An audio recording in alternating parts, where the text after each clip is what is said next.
Hey everybody, welcome back.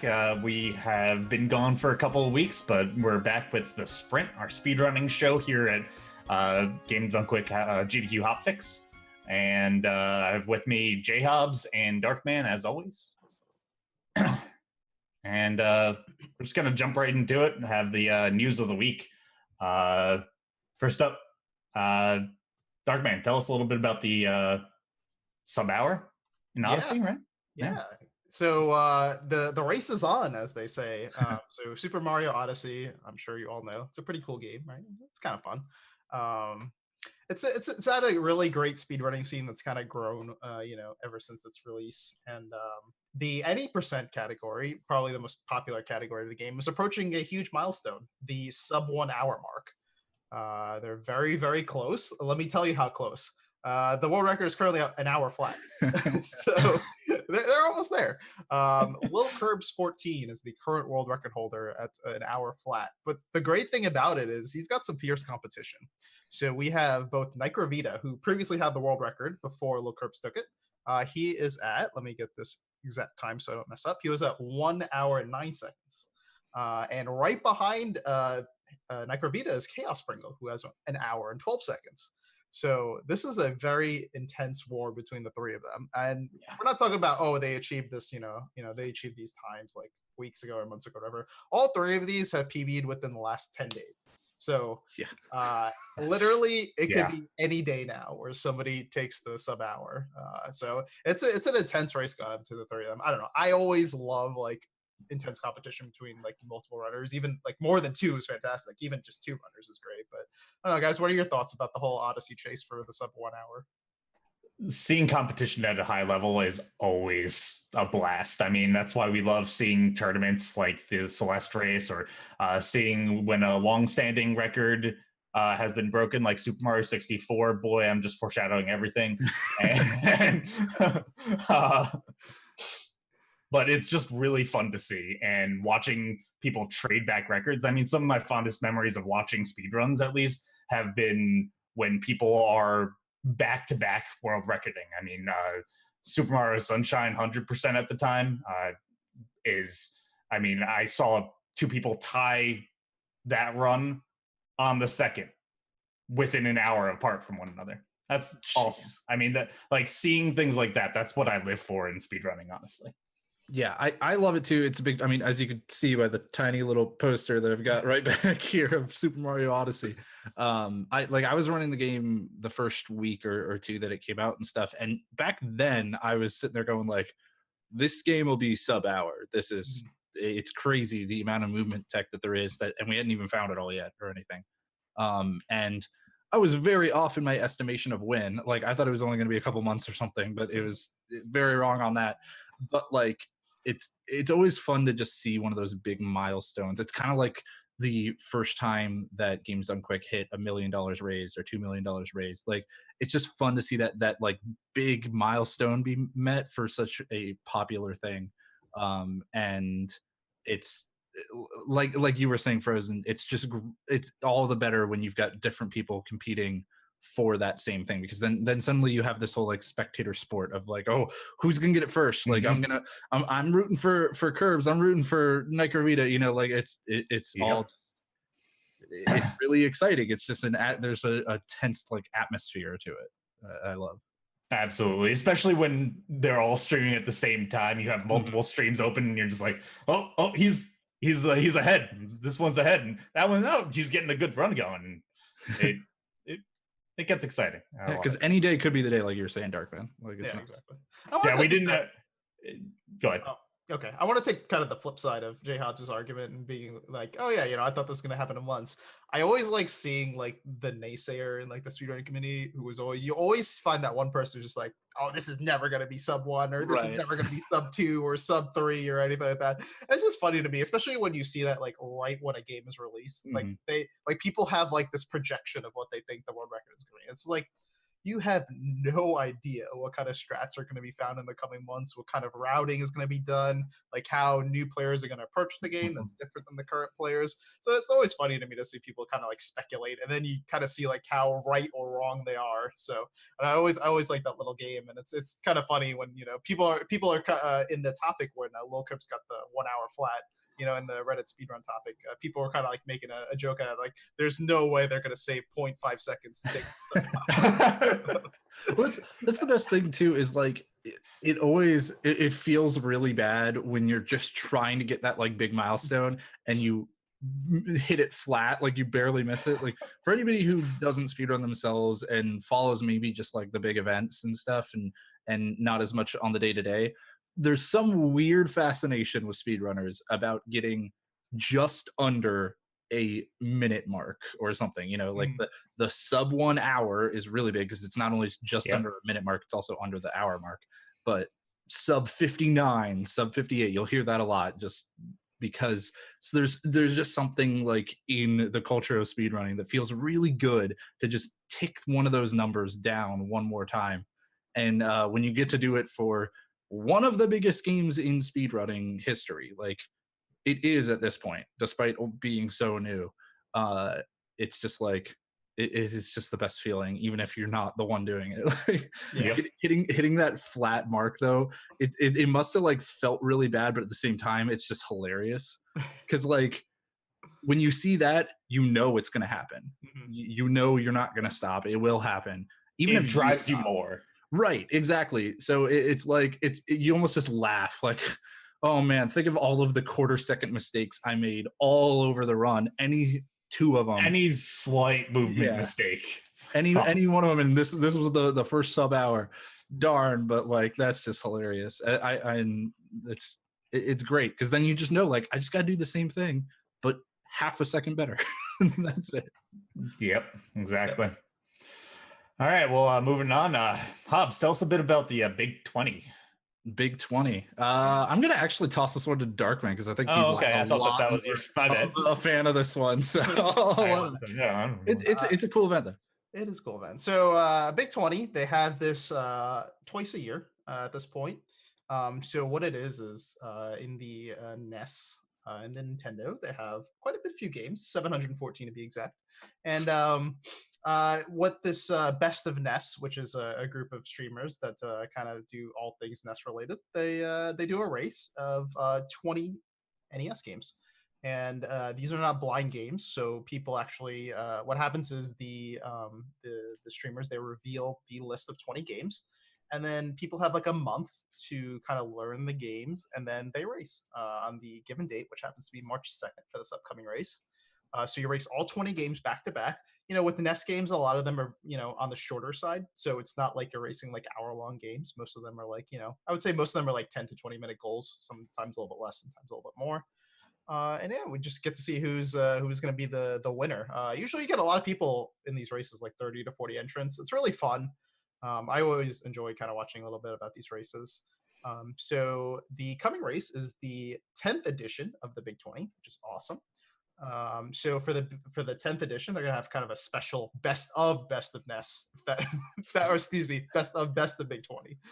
So you know, they're taking 20 games from the previous 9 lists, and they're kind of taking the best of them, and they're putting all to a race. So I will read off the list real quick. We got Donkey Kong, Kung Fu, Marble Madness, Jaws, Super Dodgeball, Renegade, The Little Mermaid, DuckTales, Chip and Dale Rescue Rangers, Solstice, Shadowgate, Strider, I know that one, Joe and Mac, Goonies 2, Metal Storm, Contra, Batman, the original Batman, Castlevania, Kid Icarus, and Super Mario Bros. 3. So there you go. That's a good list of games. That's a really good list. At first I was like, I don't really know most of the, and then we got into games that I knew. I was like, wow, that's fantastic. We kick off with Donkey Kong right away. Right. Like, that's all right. good start. This is what we're in for this event. We're just going with all the big ones. But like DuckTales especially. Don't sleep on DuckTales. Oh, check that one out because that is a super cool speed run and has had a history of like very close races and stuff before too. So that'd be cool. I'd say usually the races end in the winner is usually around like the 3 to 4 hour markish. So it's not too bad of a race. You know, you want to kind of sit down, you know, relax, kind of kick it up, watch some comfy nest racing.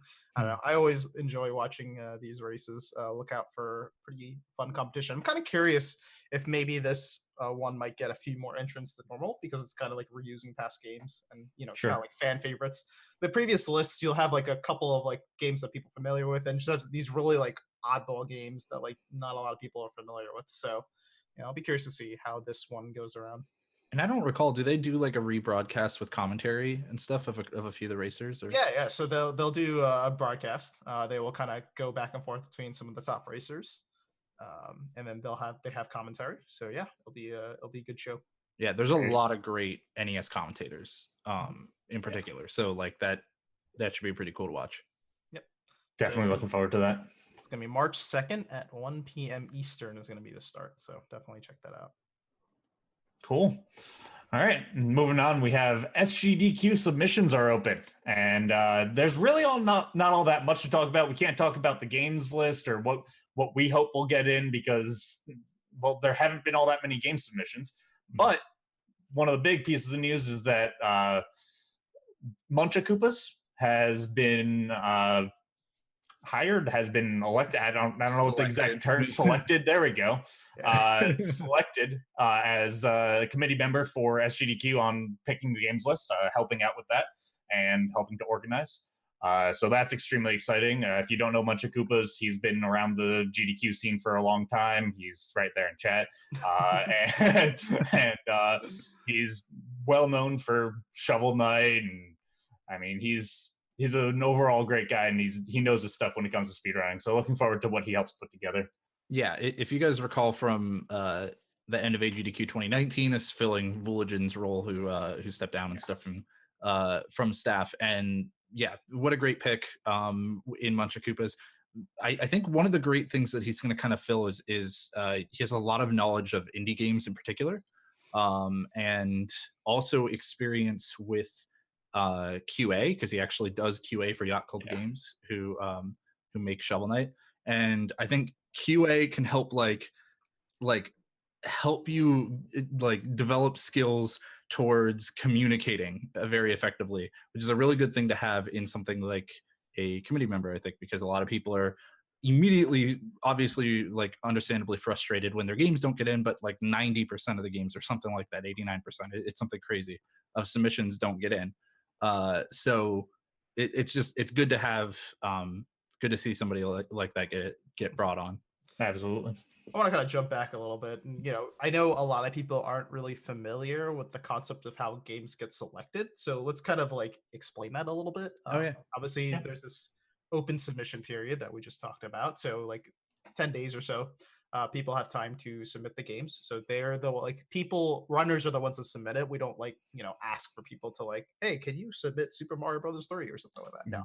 We just we let the runners submit the games that they want, and then the games committee, which is a select group of people within the GDQ organization. It isn't actually like everybody in the organization that picks games. So a select group of people, they kind of go through all the games, which, as HobZ was alluding to, there are a lot of submissions, usually like over 1,500 submissions. Yeah, like to cut in for a second, I'm probably going to submit Crash 3 on the Insane Trilogy myself, and maybe some other stuff, and like I have no idea if it's going to get in or not, even though I've done that before, and I think the run has improved a lot. Like, it's just there are that many people, and nobody is asking me to do it. Like Darkman was saying, I think it might be a fun thing to show, so I'm going to try.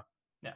So yeah, there's usually over 1,500 submissions, and I would say on average like 130-ish are selected. So that kind of gives you an idea of how hard it is to get a game into the marathon. I know a lot of people get really sad and about their game not getting in, which is totally justified, of course. But the reality of the situation is you don't have very good odds of getting your game in. Yeah.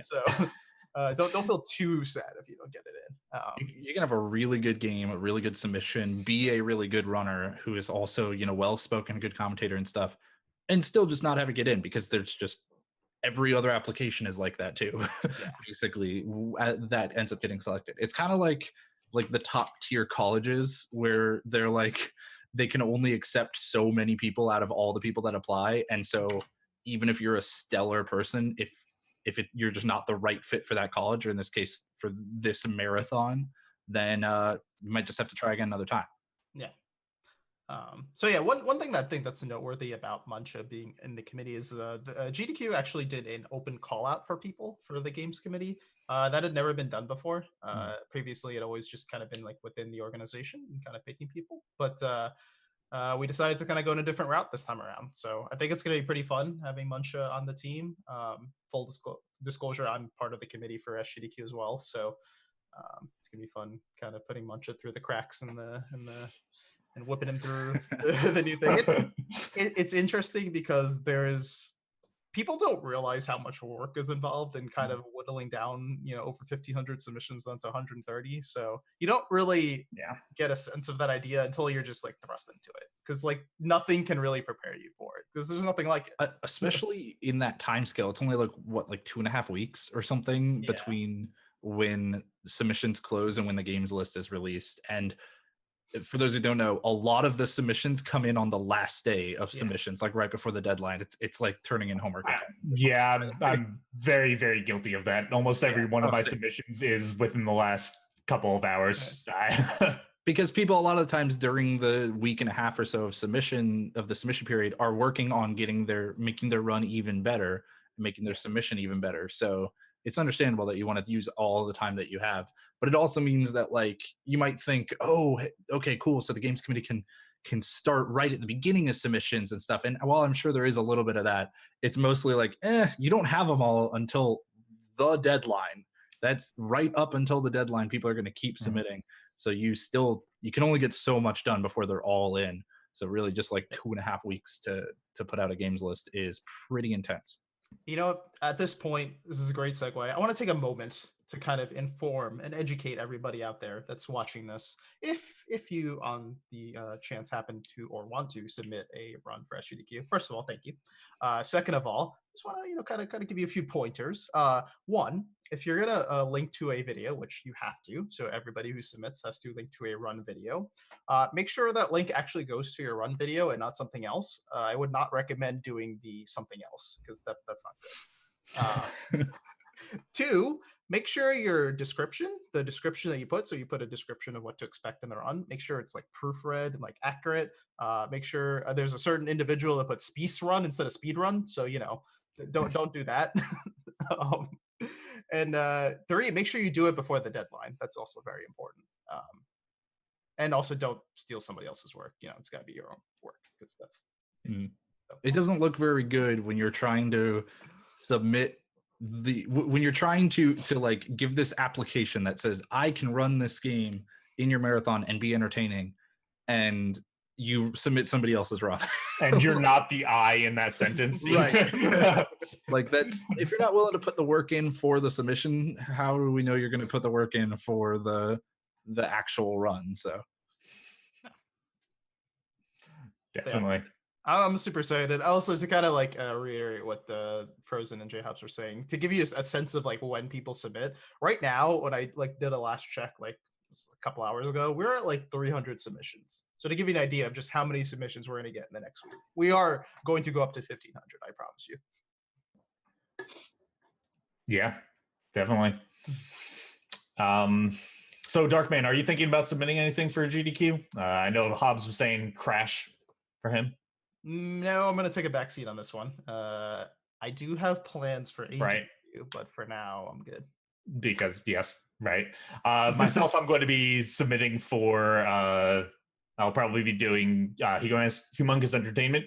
It's my normal thing. I do point and click speed runs of children's entertainment games.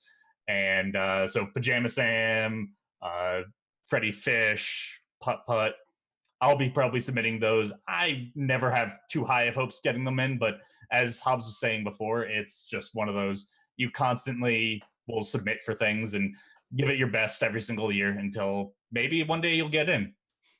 Well, and again, it's another, like I was getting at, there are plenty of things that are good submissions that aren't good submissions for the current marathon, or the current time or whatever, which means that they might get in another time. Mohawk and headphone jack was submitted by PJ for like 5 marathons straight, if not more than that. I think it was actually a lot more than that. And then it got in at AGDQ 2019 because that's just like, that was the year that it fit. That was the marathon. Exactly. It kind of made sense to put it in. Same with like FF9, like Final Fantasy 9 showed up at AGDQ 2019 because it made sense in that schedule and in that games list. So if you think that your submission is quality and you're willing to keep working on it over time, you know, year after year and stuff, then you never know. Always a chance for it. I'd love to see at 30 to 40 minutes of humongous entertainment, just clicking rapidly and game switching and all that. Putt goes to the zoo, dude. Best speed game, honestly. I mean, 45-second run. On the high end. All right. Anyway, so wait, hold on. I like how you just like put me down with that for a second. You're like, no, listen, that's a garbage tier run. 45 seconds. That's no. It's I mean, 39. The world record holder just improved it to sub 35 seconds. So that's 10 seconds of a difference. That's significant. It's just great. You're just like sit down. Let the humongous entertainment expert talk for a moment. All right. So RPG Limit Break. Last time we talked, the submissions were just closing, and now the games list has been announced. Hobbs, tell us a little bit more. Yeah, this one I could talk about for sure. So RPG Limit Break. It's funny because this year the experience has been kind of different for me because every game submission opening or games list being released, stuff like that. I've been doing the website for it. I've been making the website. So it's been like, instead of thinking of it as, oh, cool, I get to go submit this game now, it's, oh, crap, all this stuff has to work by this date and not have a ton of bugs. And it has a ton of bugs anyways, but it's very cool. The games list is now out. You can check it out at rpglimitbreak.com/games or just rpglimitbreak.com and you can click the games link at the top. But that's the list. There is a schedule out too that I think I forgot to put on the website, so I should probably do that after this. But basically, I think that there are a lot of great picks in this one. Unfortunately, my submission didn't get in, but I didn't think it was an amazing submission because of aforementioned reasons of working on the website. So stuff that jumps out to me, the opener is Final Fantasy Type 0, which is being run by our very own prize man, Scent, which I think is awesome. He's straight up the opener. And Final Fantasy X is in, which is super cool. I don't know if it's ever been in a live marathon because mostly due to its length, it's like a 10-hour and 45-minute estimate. But the cool thing about this is that they're actually doing it as a 10-person relay. So they're actually going to it's really cool because it's kind of the best way to do a game of that length. Oftentimes when you see a really long game, you want to break it up across a couple people, 2 or 3 people. And even then that means that you have all the same people on the mic for 6 hours, 8 hours, 9 hours, whatever. And now with 10 people, there's just not it's not technically feasible to actually have all 10 people mic'd up. And it probably wouldn't even sound that great if you did the entire time. So they're going to have to think about how they not only rotate out the runners throughout the run, but also how they're going to rotate out the people that are doing commentary. And I think that's going to add a very interesting aspect, a very interesting dynamic to that run that will really help the fact that it's a 10 and a half hour run. And a lot of people might be going like, how can you have a speed run that's over 10 hours and stuff? Go play Final Fantasy X and you'll see.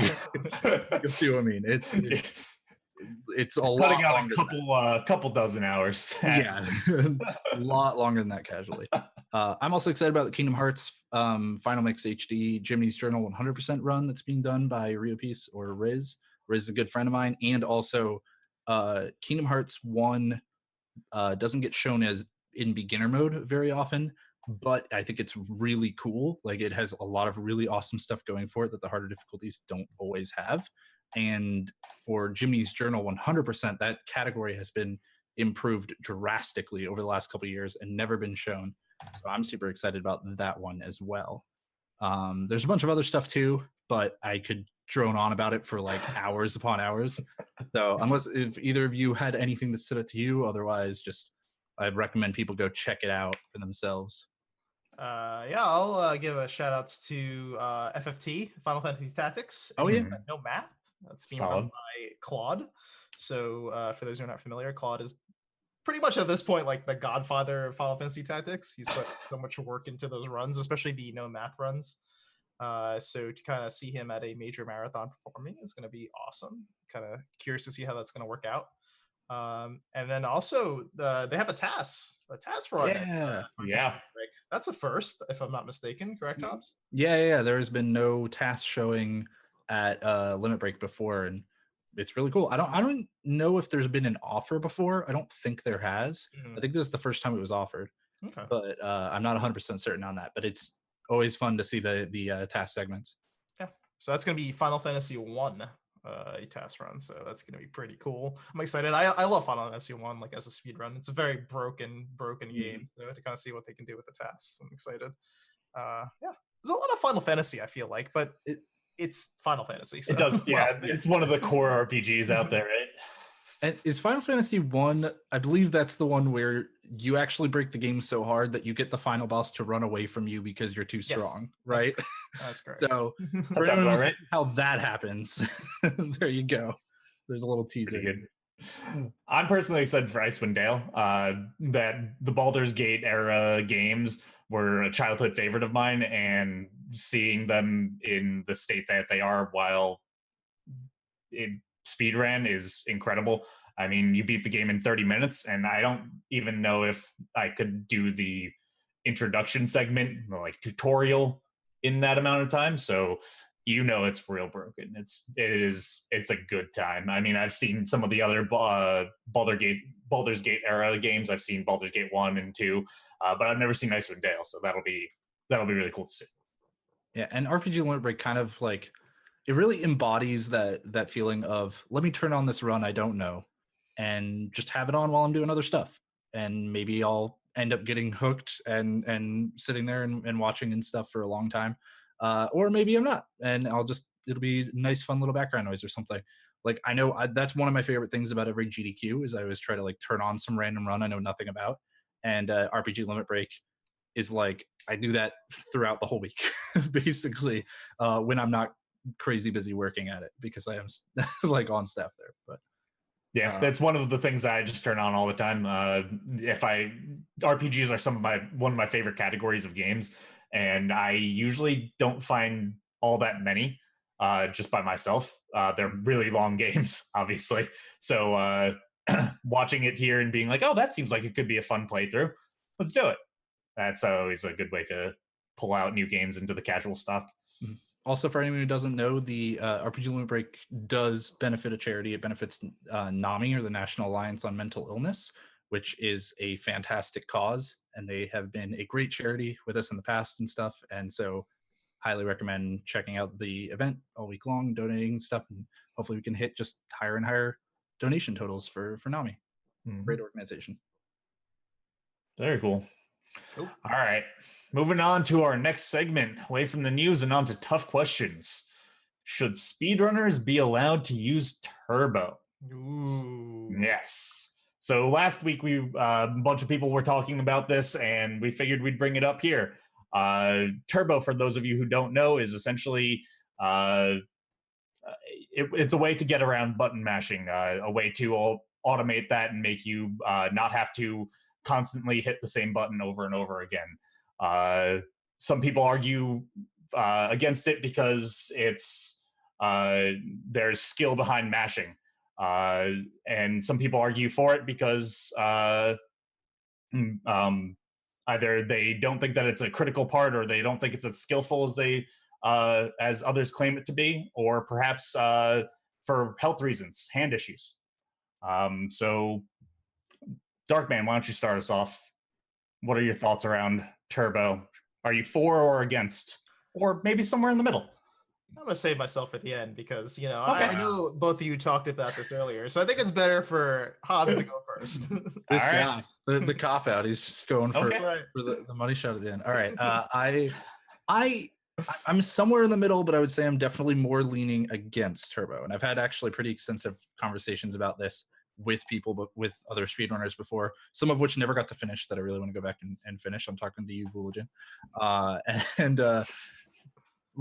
So for me, I think that there are there's like one really main benefit to Turbo, and that is accessibility.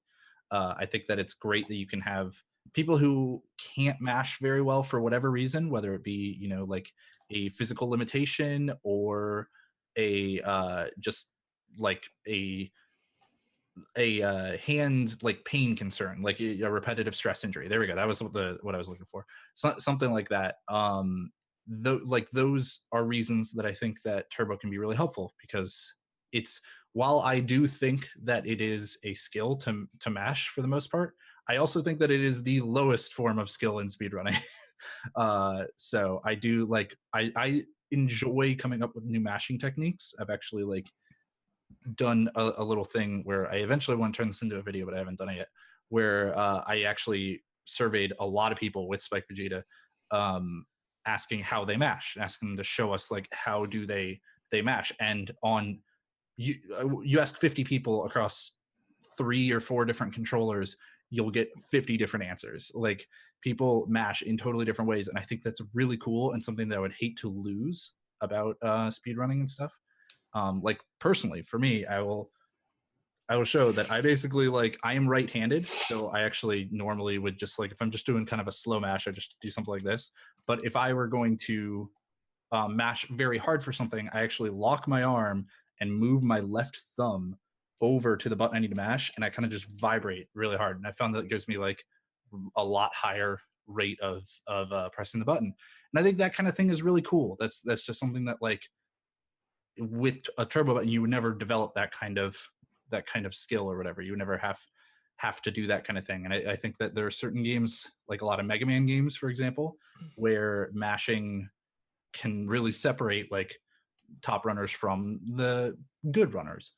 And so while I think that for accessibility reasons and in like maybe super long RPGs with really crappy text mashing and stuff like that, I can understand allowing it. I do think it is on a case-by-case basis.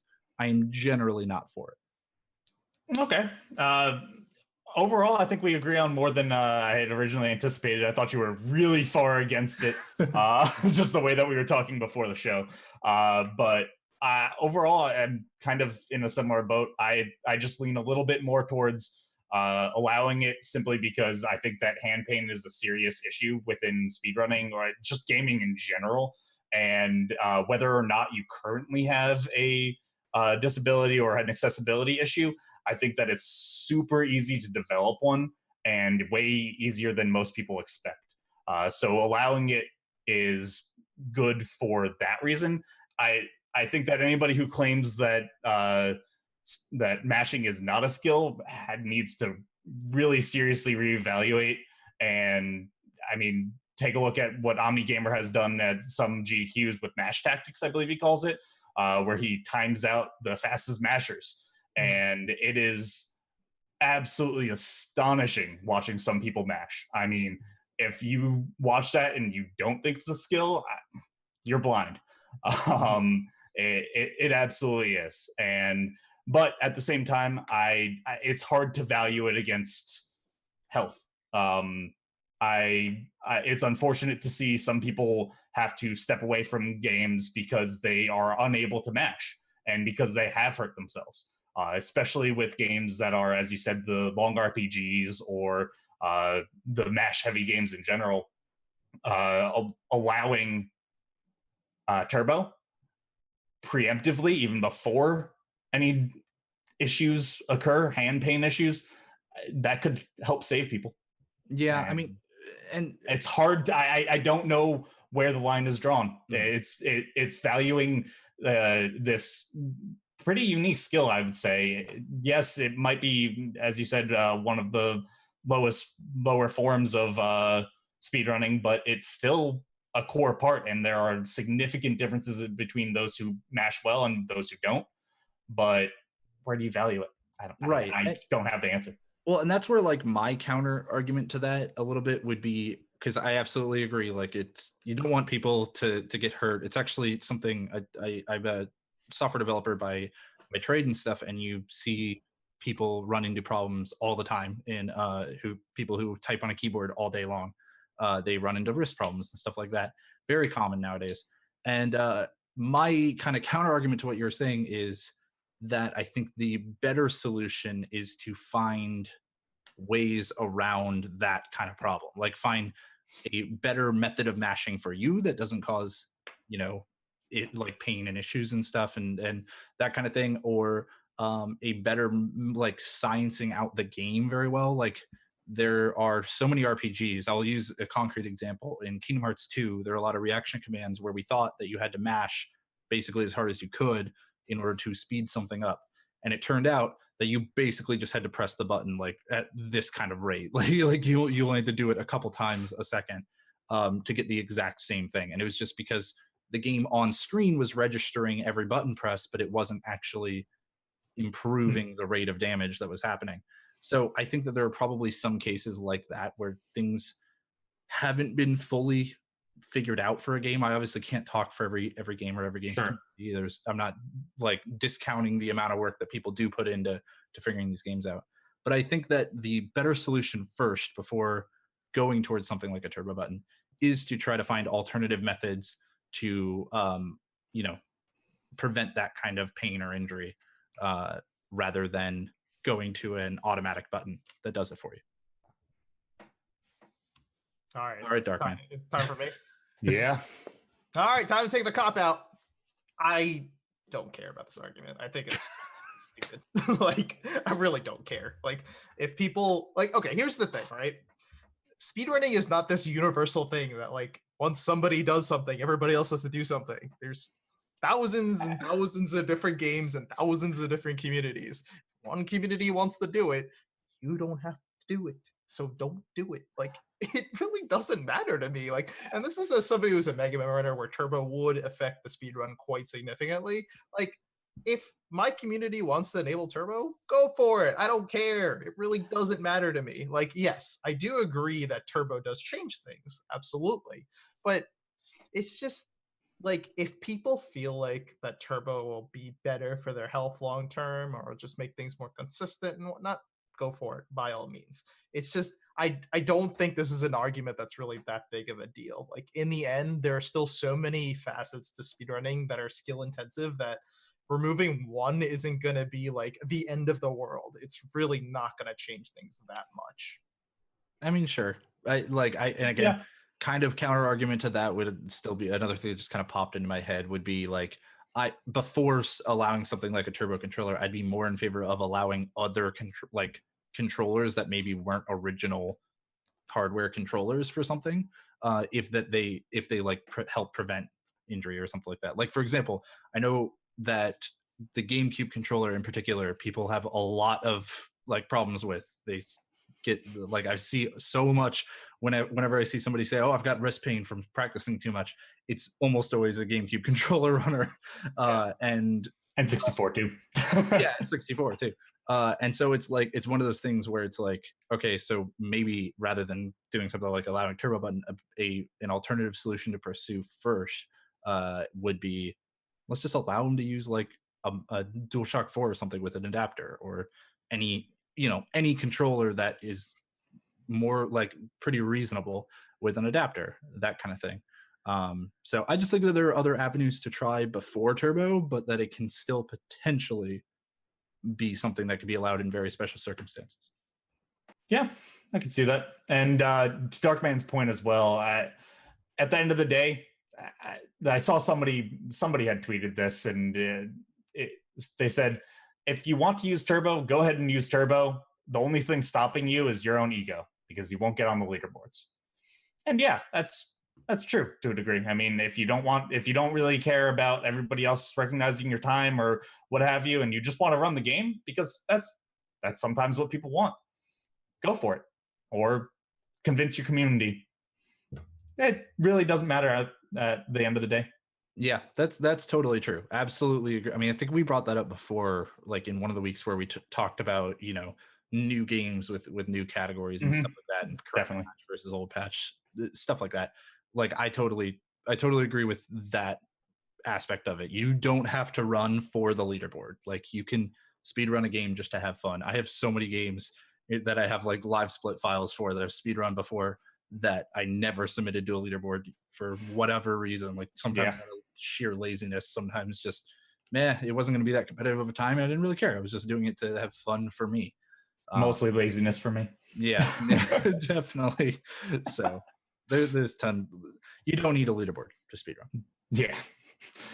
All right. Well, now we've covered all that topic. We're going to take a short break, and we will be right back to bring on our guest Taggo to talk about his Super Mario 64 world record. Yeah.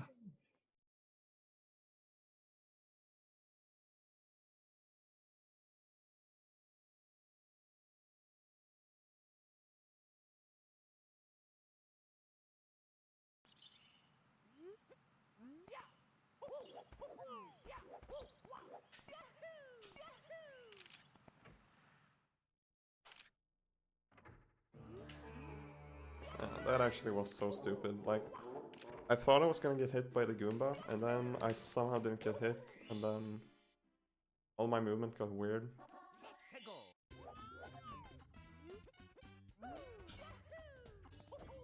And sucks. Come on.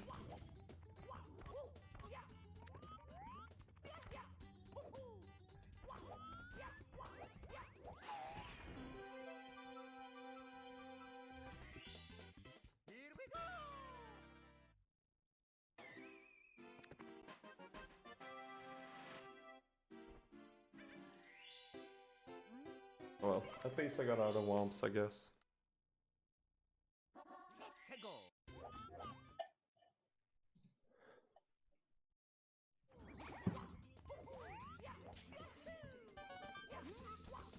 All right, everybody, welcome back to the sprint where we are doing our run analysis segment. So we take you all through a particular run in a different game every show, and kind of show you the ins and outs, kind of break it down, what went well, what went wrong, that sort of thing. So our run for this week is going to be the Super Mario 64 70-star current world record by none other than Taggo, who happens to be our commentator for this. So Taggo, welcome. Yeah. Hey. Congratulations, by the way. Yeah, thank you. So yeah, this is pretty cool. This is the first time we've had the world record in 70-star. I'm sure you're excited for that. Yeah. Cool. Well, this is even like, technically the second, because he got one world record and the second one within a couple days even. No, actually the next day. The next like day. 2 days in a row. It was kind of crazy, actually. yeah, because we brought up this run. Well, when you first took it, we brought it up on our, like the sprint, like last show. Yeah, it was last show. Yeah, okay. We brought it up there, and it was just like, whoa, wait, what happened? Who's this guy Taggo, and how does somebody other than Cheese have the world record for the first time ever? So that was super cool. Congratulations, man. Thank you. So yeah, why don't we go ahead? I mean, obviously everybody in chat, they know what Super Mario 64 is, but if you want to kind of give us a little bit of overview, Taggo, about the speedrun itself, in 70-star in particular. Yeah, okay. Yeah, as you probably know, like SM64 is one of these really popular speed games. So it's extremely optimized, and it's a very movement-based game. So it's all about just doing everything super quickly. And yeah, since it's so optimized, you also can't really afford to make many mistakes, especially in the shorter categories. And yeah, 70-star has gotten quite optimized, so it's pretty tough. Can't really mess up too much. Yeah, you have the world record right now by 3 seconds, was it? About? Yeah, three seconds. So yeah, a little bit optimized between first and second place there. Yeah, it's close. I think my favorite is when you first took the world record, you took it literally by frames. So yeah, it's pretty exciting. And actually, before that, my previous PB was only like 3 frames behind the world record. Yeah, that's the Wow.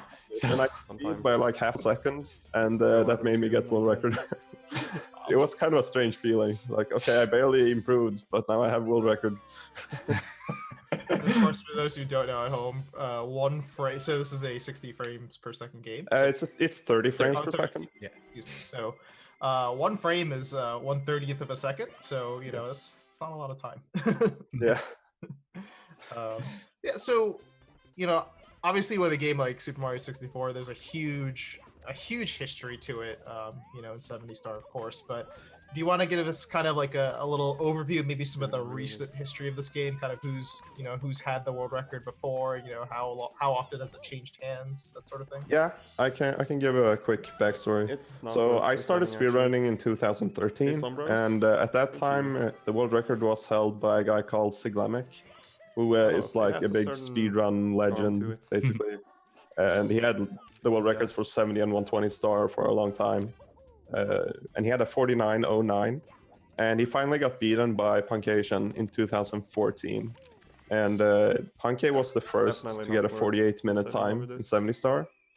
And he held the record all the way until 2016. He got beaten by Saya, who's a Japanese runner who's mostly known for single stars and also shorter categories like 16 star and 0 star. He's had world records in those before. But Cheese beat Saya quite soon after that, and Cheese got the first ever 47-minute time in October of 2016, and that was a pretty long-standing record. It stood all the way until the beginning of 2018, and that's when Cheese got a 47.34, and that was the record until I beat it earlier this month. When I got, like I mentioned, 47.34, just a bit lower than Cheese, and then 47.31, which is now the world record. Wow, so 2.5 years Cheese had it before they finally took it from him. That's pretty impressive. Especially for a game like Super Mario 64, where, it's not like, you have a couple of runners running it. You have thousands of runners running this game. This is, like you said, one of the most popular, if not the most popular speed game. Pretty sure it's the single most popular speed game of all time. It has the most runners. There is no break of runners. There's never any. We were saying before, there's always going to be a Super Mario 64 speedrun stream on. We can almost guarantee it. There are games that occasionally will have more active runners at any given time, like Super Mario Odyssey when it just came out. I think was ahead of Super Mario 64. Sometimes Ocarina of Time is ahead of it and stuff. But in terms of overall runners and in terms of like games that stay at top 10 active runners, there's nothing that beats SM64, and it's practically not even close. I don't really care about like So obviously, this is your world record now. We're gonna kind of like let's kind of go through some of the clips. So we have a few clips that we're gonna show, some of the hard parts, some of the parts where you gotta save time, and let's get right into it. So our first clip, right at the start of the run, this is the Lakitu Skip. So what's going on here, Taggo? Yeah, so the Lakitu Skip is right at the start. After the intro cutscene is over, you need to make your way into the castle. And there's this Lakitu guy, and if you go onto the bridge, he will fly down and talk to you, and it wastes like 7 or 8 seconds or so, which would be a pretty big time loss. But if you jump on the very edge of the bridge, he actually won't talk to you. So right at the beginning of every speedrun of this game, you will have to do this trick. And if you fail it, usually you'll just reset because it's just a minute in, so you might as well just try again if you miss it. Yeah, a minute in, and if you didn't get it, it's losing 7 or 8 seconds. That's a little bit significant. So reset is pretty expected. It is funny though, because it's like you said, the very first thing in the game, and that you have to do in every single run of this game. Yeah, and immediately you might have to waste another minute watching the opening cutscene again. Yeah. And it happens a lot, because it's just a really easy thing to mess up. Yeah, it's not like honestly, I don't miss it too much. I maybe get it like 90 or 95% of the time. It's really not that reset heavy. It was pretty hard when I was first starting to play the game for like the first year maybe or so that I ran this game. Yeah. But like eventually it just sort of clicks, and since you do it in literally every attempt, you get a lot of practice. So eventually you get pretty good at it, even though it is kind of precise. Yeah, I was about to say, like, looking to see when Mario does that long jump, it doesn't seem like it's like almost on the edge of the bridge. Like, how tight of a window is it to get that?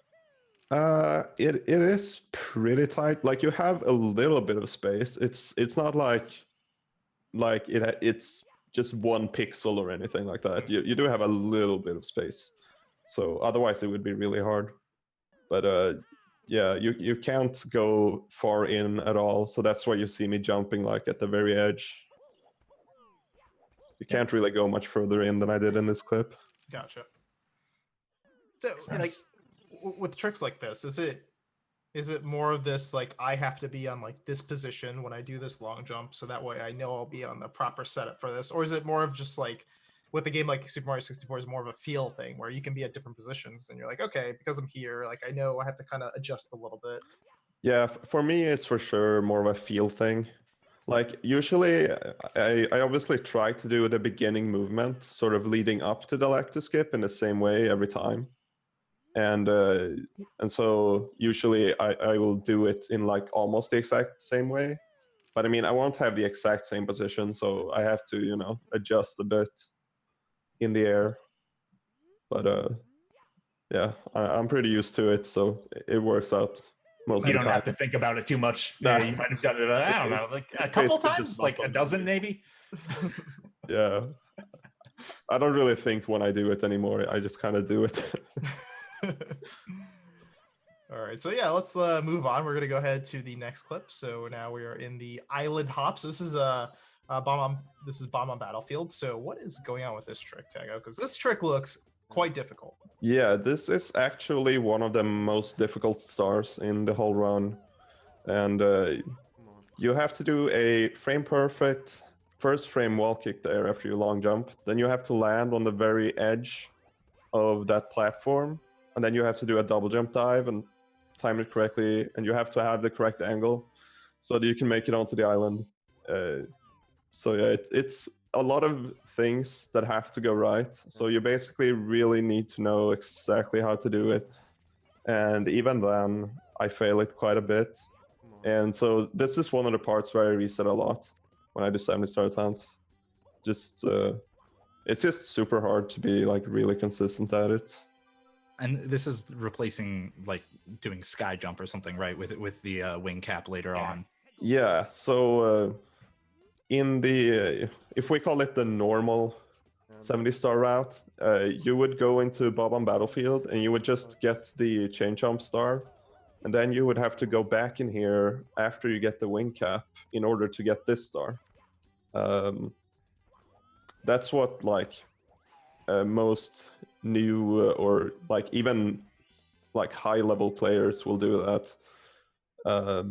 But if you're going for like a really top time, you want to do this trick because doing this allows you to do Bob on Battlefield in one trip, and that means you cut out a bunch of castle movement that you would otherwise have to do. So overall, it saves about 5 seconds if you get it first try. So it's definitely worth it if you're going for like world record.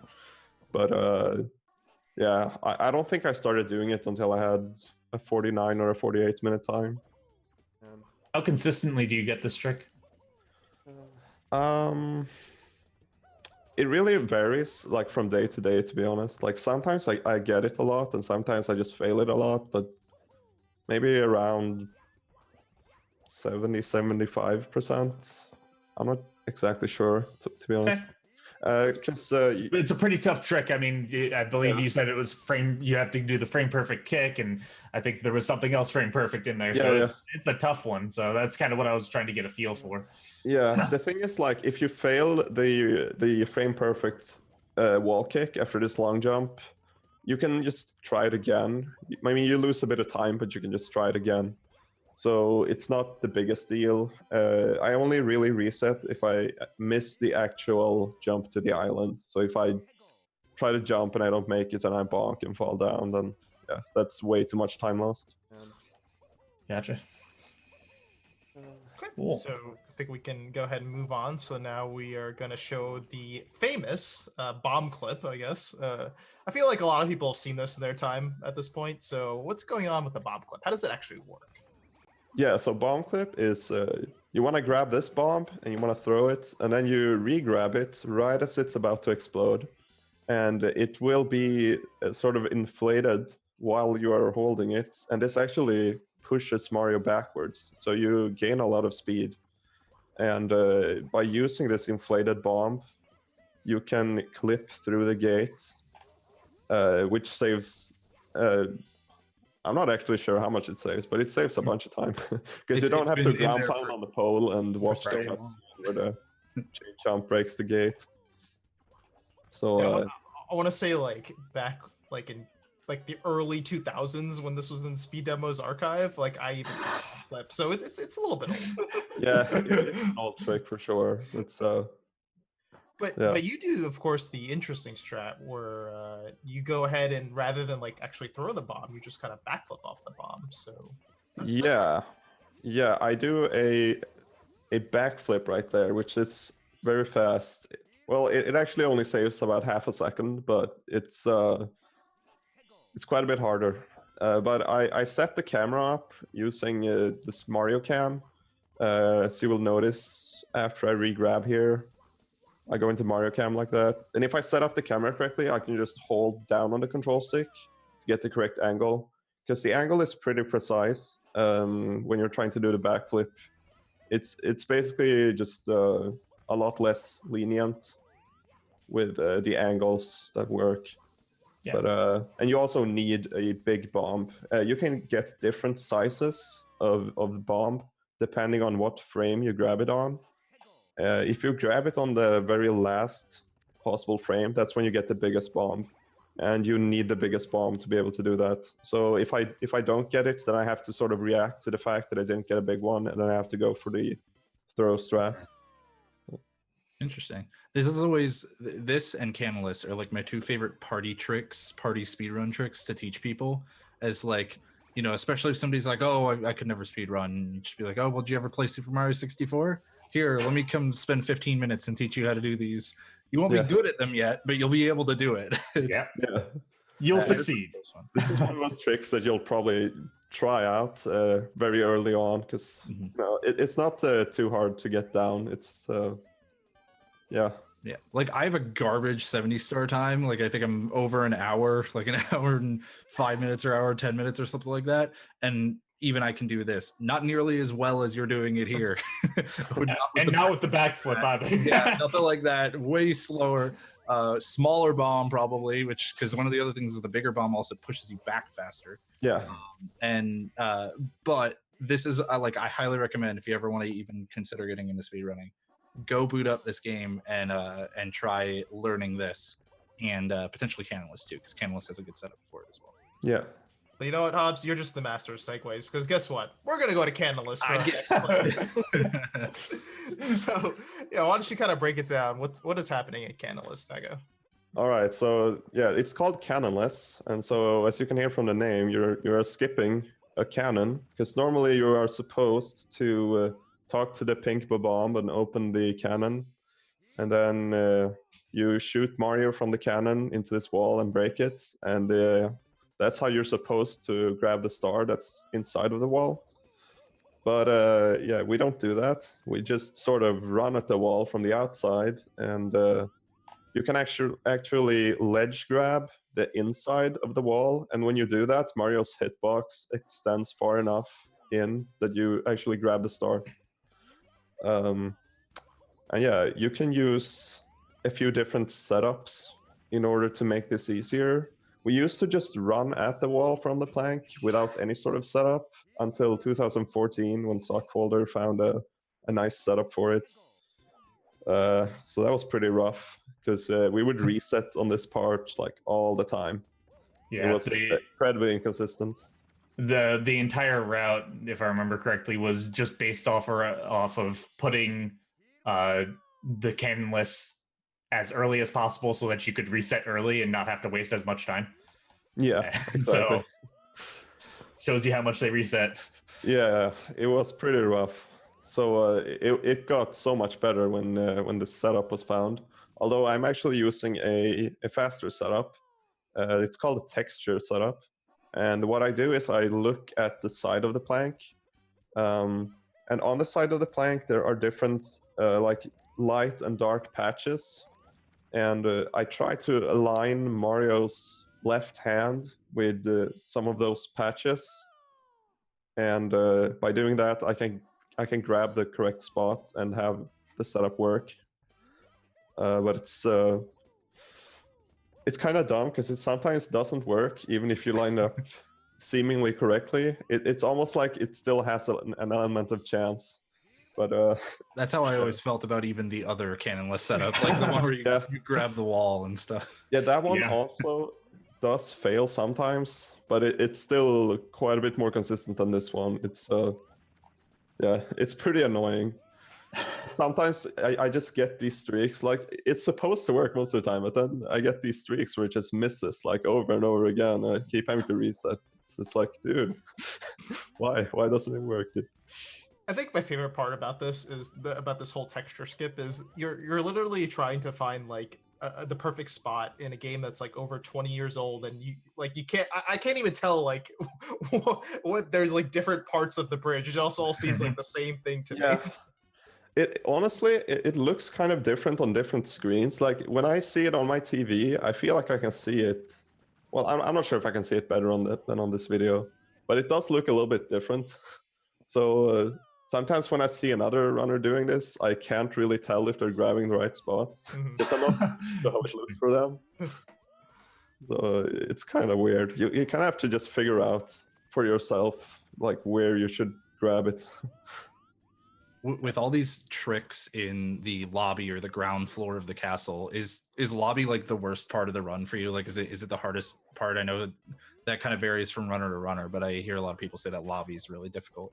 Yeah, well, it's specifically the very first split, the Whomp's Fortress split. There is, I think, there was actually some statistics on like splits.io. I think I have like 80% of my resets or something here, if not more, this very first split. So it's, yeah, because of all these tricks, it's just, you just end up resetting all the time here.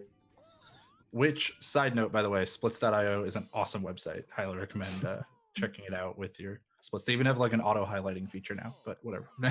I'll stop. I would gush about that. He'll nerd out about splits.io for the next hour. We need to cut him off. All right. Well, we can move on to the next clip. We're sticking in Whomp's Fortress, and we're going to the Owlless segment. So, unfortunately, your first kind of mistake of the run. Yeah.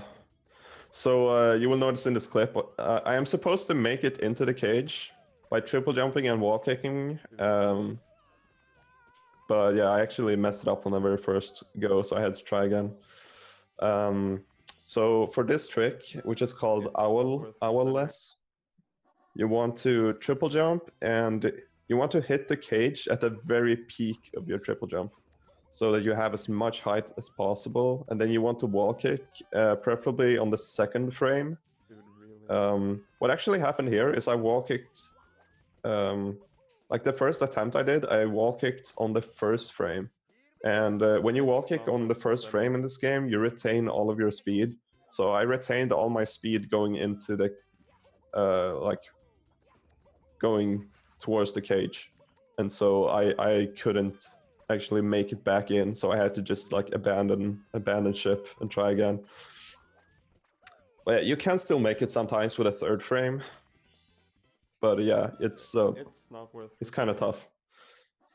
So would you say the key to this is not necessarily the triple jump on the ground, but more so like how early you're able to kick off the wall with the cage? Yeah, it's all about trying to hit the cage when you're at your peak height, because as soon as you start like losing height, it just won't work unless you get like super lucky and sort of clip inside, which happens sometimes. But you don't want to have to rely on that. So Yeah, and it kind of sucks when you fail it. So I lost probably around 7 seconds or so by failing it, which is one of the biggest mistakes in the run. I actually didn't lose 10 seconds on any stage. Not worth resetting it. Wow. So 7 is a pretty big mistake. Yeah. That's nuts. I mean, and that's probably, is that something that you kind of make a judgment call on in the moment of whether you're going to reset there or not? Or like, do you generally find that you prefer to keep runs that just miss this once? Cause it's like, oh, well, I already got past Canless and Island Hop and all that. Personally, I have always been a proponent of trying to keep as many runs as possible going. Yes. Because a lot of people reset way too much. Like a lot of people will reset as soon as they make a mistake like this, and I don't think it's really worth it. It's sort of like when you keep resetting on the early stages, it kind of gets to your head, I think. And so it's like when you make a pretty decently big mistake, it can sort of make you go, "Oh no, I better just try again." I don't know. It's something about just the fact that it's at the beginning of the run that makes you just want to reset it. But I've always, well, maybe not always, but recently I've been more of a fan of just continuing everything I can. And it paid off. So yeah, I also I got world record with it. So I love the tiny optimizations in SM64, like right here where you hit that railing intentionally to like to change Mario's state from being in a diving state to then a like regular kind of falling state, right? So that way you get like a double jump instead of a regular jump, I believe. Is that correct? Yeah. You also can kind of keep your speed from the jump dive by sliding on the fence like that. And so you can just instantly double jump and go up there. So it's pretty fast. Yeah, that's all. Super little micro optimizations like that are all over the run. There's actually another one I could point out. Like right after I land on the island, before I start the triple jump, I do what's called a quick turn. Because in this game, it can be kind of hard to like turn around quickly. Mario kind of takes his time, just slowly like turning around. But you can do what's called a quick turn.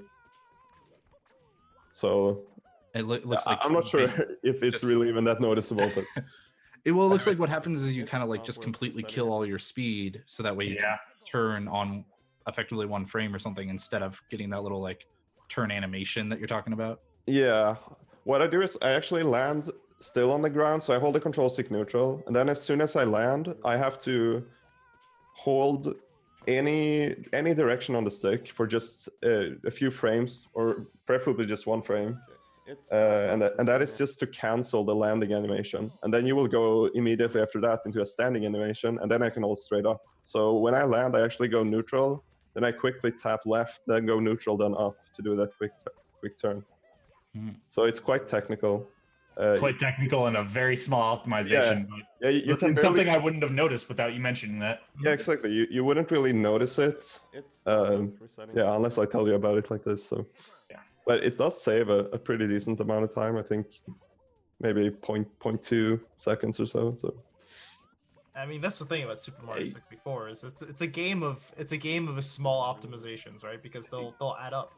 Yep. Yeah. Keep in mind that he got his first world record was 0.3 faster than the previous one. So 0.2 seconds, that's a significant thing. Yeah. You don't want to miss out on all of these time saves because it really adds up. Like this game is, like I said at the beginning, it's all about movement. But yeah, this is what I mean. You want to just do everything like as perfectly as possible because this game is like too tight. You can't be losing time like anywhere. It's not worth resetting it. All right, so I think we can move on. So we're going to our first Bowser stage, Bowser in the Dark World. So kind of take me through this. It seems like a pretty good stage for you. Yeah, I wanted to mention that in this stage, you can get many different cycles, sort of depending on how quickly you do the stage. So there is this yellow platform that goes sort of in and out. And depending on how quickly you make it up there, you can sort of make it to that platform on different cycles. And this one is called Shigeru Cycle. So you will see I go there right as it's coming out like that. And you can do even faster cycles. The one that comes before this one is called Cycle, which is about a second faster. And it's something I've wanted to implement, kind of, but I haven't really been able to justify it because it's kind of... I mean, it's not super hard, but it's still kind of risky, and it's only a 1 second time save, so I've sort of opted to not go for it for now. I kind of hate, like, when you get out of Womp's Fortress, because I mentioned we reset there a lot, so it's like, oh man, I don't want to just lose the run right here. Right. After. It's a little bit of risk management. You decide that, hey, I will decide not to save this 1 second and instead go for the consistency. Figuring out which one's better for you. You have to weigh all of your options across the entire run. It's kind of like trading a second of time save for a potential 7 minutes and 20 seconds of real time loss for having to start up a new run. And it would really be more than that because you don't always expect to get past Womp's Fortress. Yeah, exactly. Yeah. It could be like 20 minutes or more. Right. So like, how is it that you kind of determine like what's risky and what's not? Because like, you know, to one person, like I may look at your like the island hop and go like, wow, that's like super difficult. I can't imagine how he goes for that. And then, you know, you talk about the cycles and I go like, oh, well, maybe if he just kind of tinkers something here and there, it might be better. So like for you, what is it that makes you feel like one trick is, you know, maybe riskier than the others? Is it just kind of like you practice it and you go like, you know, this is not feeling this one? Yeah, I really try to weigh the risk and reward, because when you're already like 9 minutes into the run, it's like it kind of sucks if you die, because you know it's just over as soon as you die. And I just if I can't get it consistent, then I probably won't want to risk that. But it also really has to do with how good I can get at it. And you know, if I can get it like 95% of the time, then it's like, okay, maybe I should do it. But yeah. Or sometimes there can just be like really dumb things that make the strat really annoying and make me not want to do it. Like if there's some kind of invisible wall or something, like there is sometimes stuff like that in this game. And yeah, if I can avoid dealing with that, then you know, it's a lot less annoying. Yeah. There can be many reasons why I choose to go for a strat or not, but generally I do most of the hardest, fastest things, really. And speaking of hard tricks, I think we're gonna definitely classify this next one as a pretty hard trick. So this is Pillarless in Shifting Sandland. So you're gonna do this twice. So this trick is really cool. What's going on here, Taggo? Yeah, so this is a little bit like bomb clip in Bomb on Battlefield, because you want to grab a big bomb, you know, right as it's about to explode, you grab it again, so you get that effect where it pushes you backwards. But what you want to do then is you want to go on a slope and grab it, like drop it, and then re-grab it with a jump dive. Yeah. And when you do that and you land on a slope that is facing downwards from the way that Mario is facing, you will get this strange effect where you can do all kinds of moves without dropping the bomb. As you will notice here, I can like jump and double jump and ground pound and everything, and I'm not dropping the bomb. And normally my movements would be kind of locked in place when I'm holding a bomb, but the only thing I could do is like jump and throw the bomb. But yeah, using that glitch, you can make it all the way to the pyramid here, and by ground pounding at the top part, you can clip right through. Because that top part is supposed to come off when you stand on the 4 pillars in Shifting Sandland. That's the way that I do that stuff. That's the way that most runners do that. Yeah. That is a tough trick. And I also do a more optimized version. It's actually a fairly new strat. It's called the Tama Pillarless, and it's named after the guy who found it. And So normally when you do this trick, most runners will land on the first like sand dune and jump down Thank you. like in front next to this crazy box right there. But I actually go like behind it and I jump dive and land on a smaller like triangle that's facing in the correct direction so I can get the glitch. Yeah, it makes it a lot harder. And we're just it we're just does. gonna take a hard trick and make it harder. No big deal, you know. As it is. And then execute it twice in a row. Yeah. The fact that you have to do it twice makes it really tough, to be honest. Yeah. But it does save 2 I actually seconds did every that time you do it. around So in by doing the it twice, I save 4 seconds, which I feel is just too significant of a time save. Like I just can't pass up 4 seconds. Mhm. Again, So that I risk feel like I management. kind of have to do it. Yeah. But yeah. So what exactly is I've always wondered this about it. What exactly is the ground pound there for that you do over the quicksand? The ground pound is because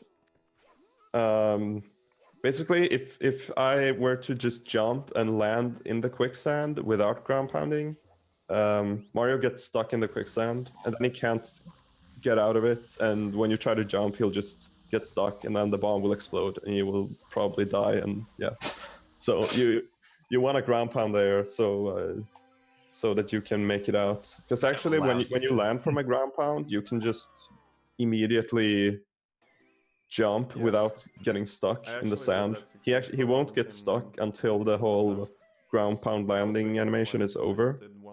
So yeah, it just works out pretty well to ground pound there.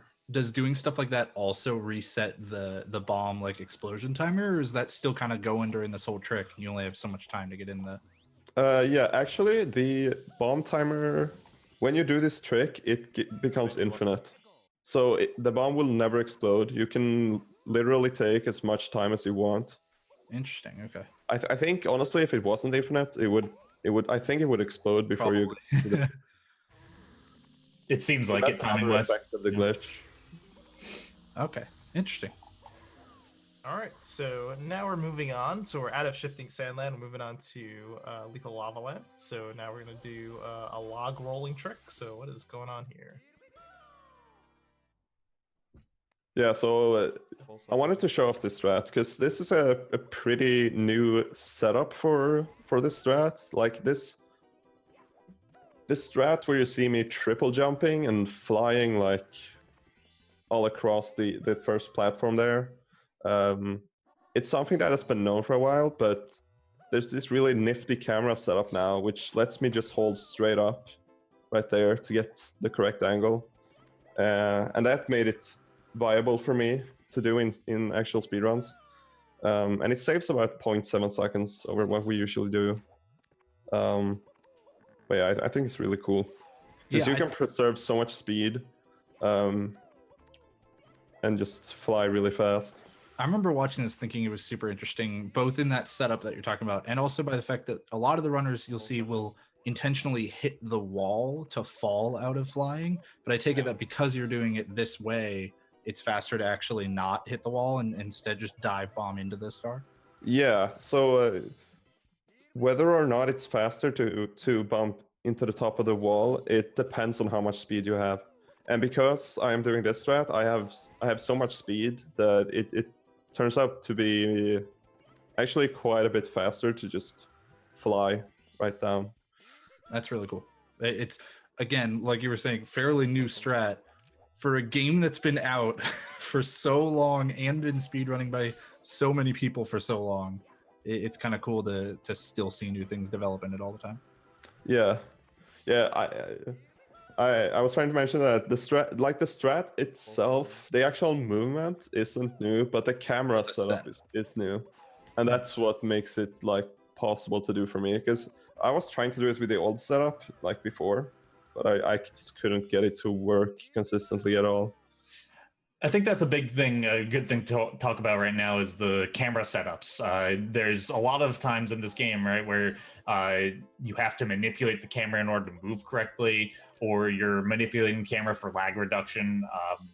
Yeah. Is are a lot of strategies based around that. I mean, we've already talked about the bomb clip where you go into Mario Cam, and then this one as well. What else have we gone over? Yeah, so the camera is really important. Like you mentioned, lag reduction is always a thing you have to think about in this game, because we are playing on the N64 version, and it's quite laggy in certain spots. And so it's really important to like know which way to face the camera so that you can reduce the amount of lag you get. But yeah, that is not really the only function of the camera, like you said. Like, what's really nice about the camera is that it often kind of snaps into place into certain locked positions, which is really nice because you know, that makes the angles consistent every time, and it makes it easy to like get like really consistent at doing movements quickly. Like you can do like you can always hold the exact same angle on the control stick. Right, you can do like orthogonal setups, orthogonal movement. Yeah, where, you know, if I hit right on the C stick or C stick, if I hit the right C button once, then I know I can hold top right on the stick, and it'll I'll go in exactly this direction. So, yeah. Neat. Okay, so I think we're gonna move on now, and we're going in the volcano in Lethal Lava Land. So this trick is pretty cool, the lava boost. Yeah. So I love this trick. Like, it's so cool, but I have a love-hate relationship. Yeah, me too. So I long jump into the lava like that, and then by burning Mario twice, I can actually make it all the way up this whole volcano. Normally, we just go around throughout like the edge of the, or like how do you say, beside the wall of the volcano. But yeah, I think it saves around like 8 or 9 seconds or so to do this, roughly. So it's quite an important time save. There are other strategies of doing this. You're doing the hardest one, correct? Yeah, I'm doing the hardest strat, or the hardest lava boost.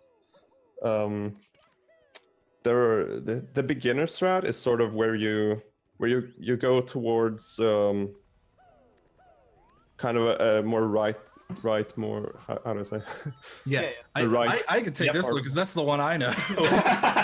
You go over to the right and have to kind of like line yourself up on the texture, and it's all really slow and awful. Yeah, and then you do a triple jump into the lava fall, and then you can just hold like, I think you just hold like the up left notch or something, and you can like go up pretty easily. This setup is way more finicky. It's really just it took me a very long time to understand this at all. It's not just about like the directions that you hold, it's also the timing of when you switch directions, and you also have to hold directions that are in between notches. So it's hard. Like, a lot of people might think, oh, you just hit this spot in the lava and then you automatically bounce up, but you actually have to specifically change your angle at the correct times in order to make sure that Mario like falls, because that entire wall, that entire lava pillar, this is the kind of thing that you wouldn't know without trying it. But the entire lava waterfall does not all have a hitbox. Like it all hurt you. It's actually specific spots on it that you have to actually touch. And if you hit the wrong spot, you'll either just fall down because you won't get hurt again, or you might bounce up and hit your head on the ceiling, or bonk off the wall in the wrong way, that kind of thing. So it's like really precise, and it's already a trick that looks precise, but it's probably even more so than it looks. Yeah. Even the novice strat is really tough. Yeah. it's really like every part of the movement is important, that you like don't mess it up. But sometimes it does work even when I mess it up a little bit, but it's super scary. It's really scary if I mess it up a little bit, but sometimes I'll still like barely make it up. But this one was quite clean, so this was no problem on this round. I was about to say, like, even for this one being quite clean, it still looks like you're barely making it up there. It doesn't really look like you have much room for error. Yeah, you really don't. So. All right, well, I think we can not scare ourselves anymore and move on to the next clip. It's calming.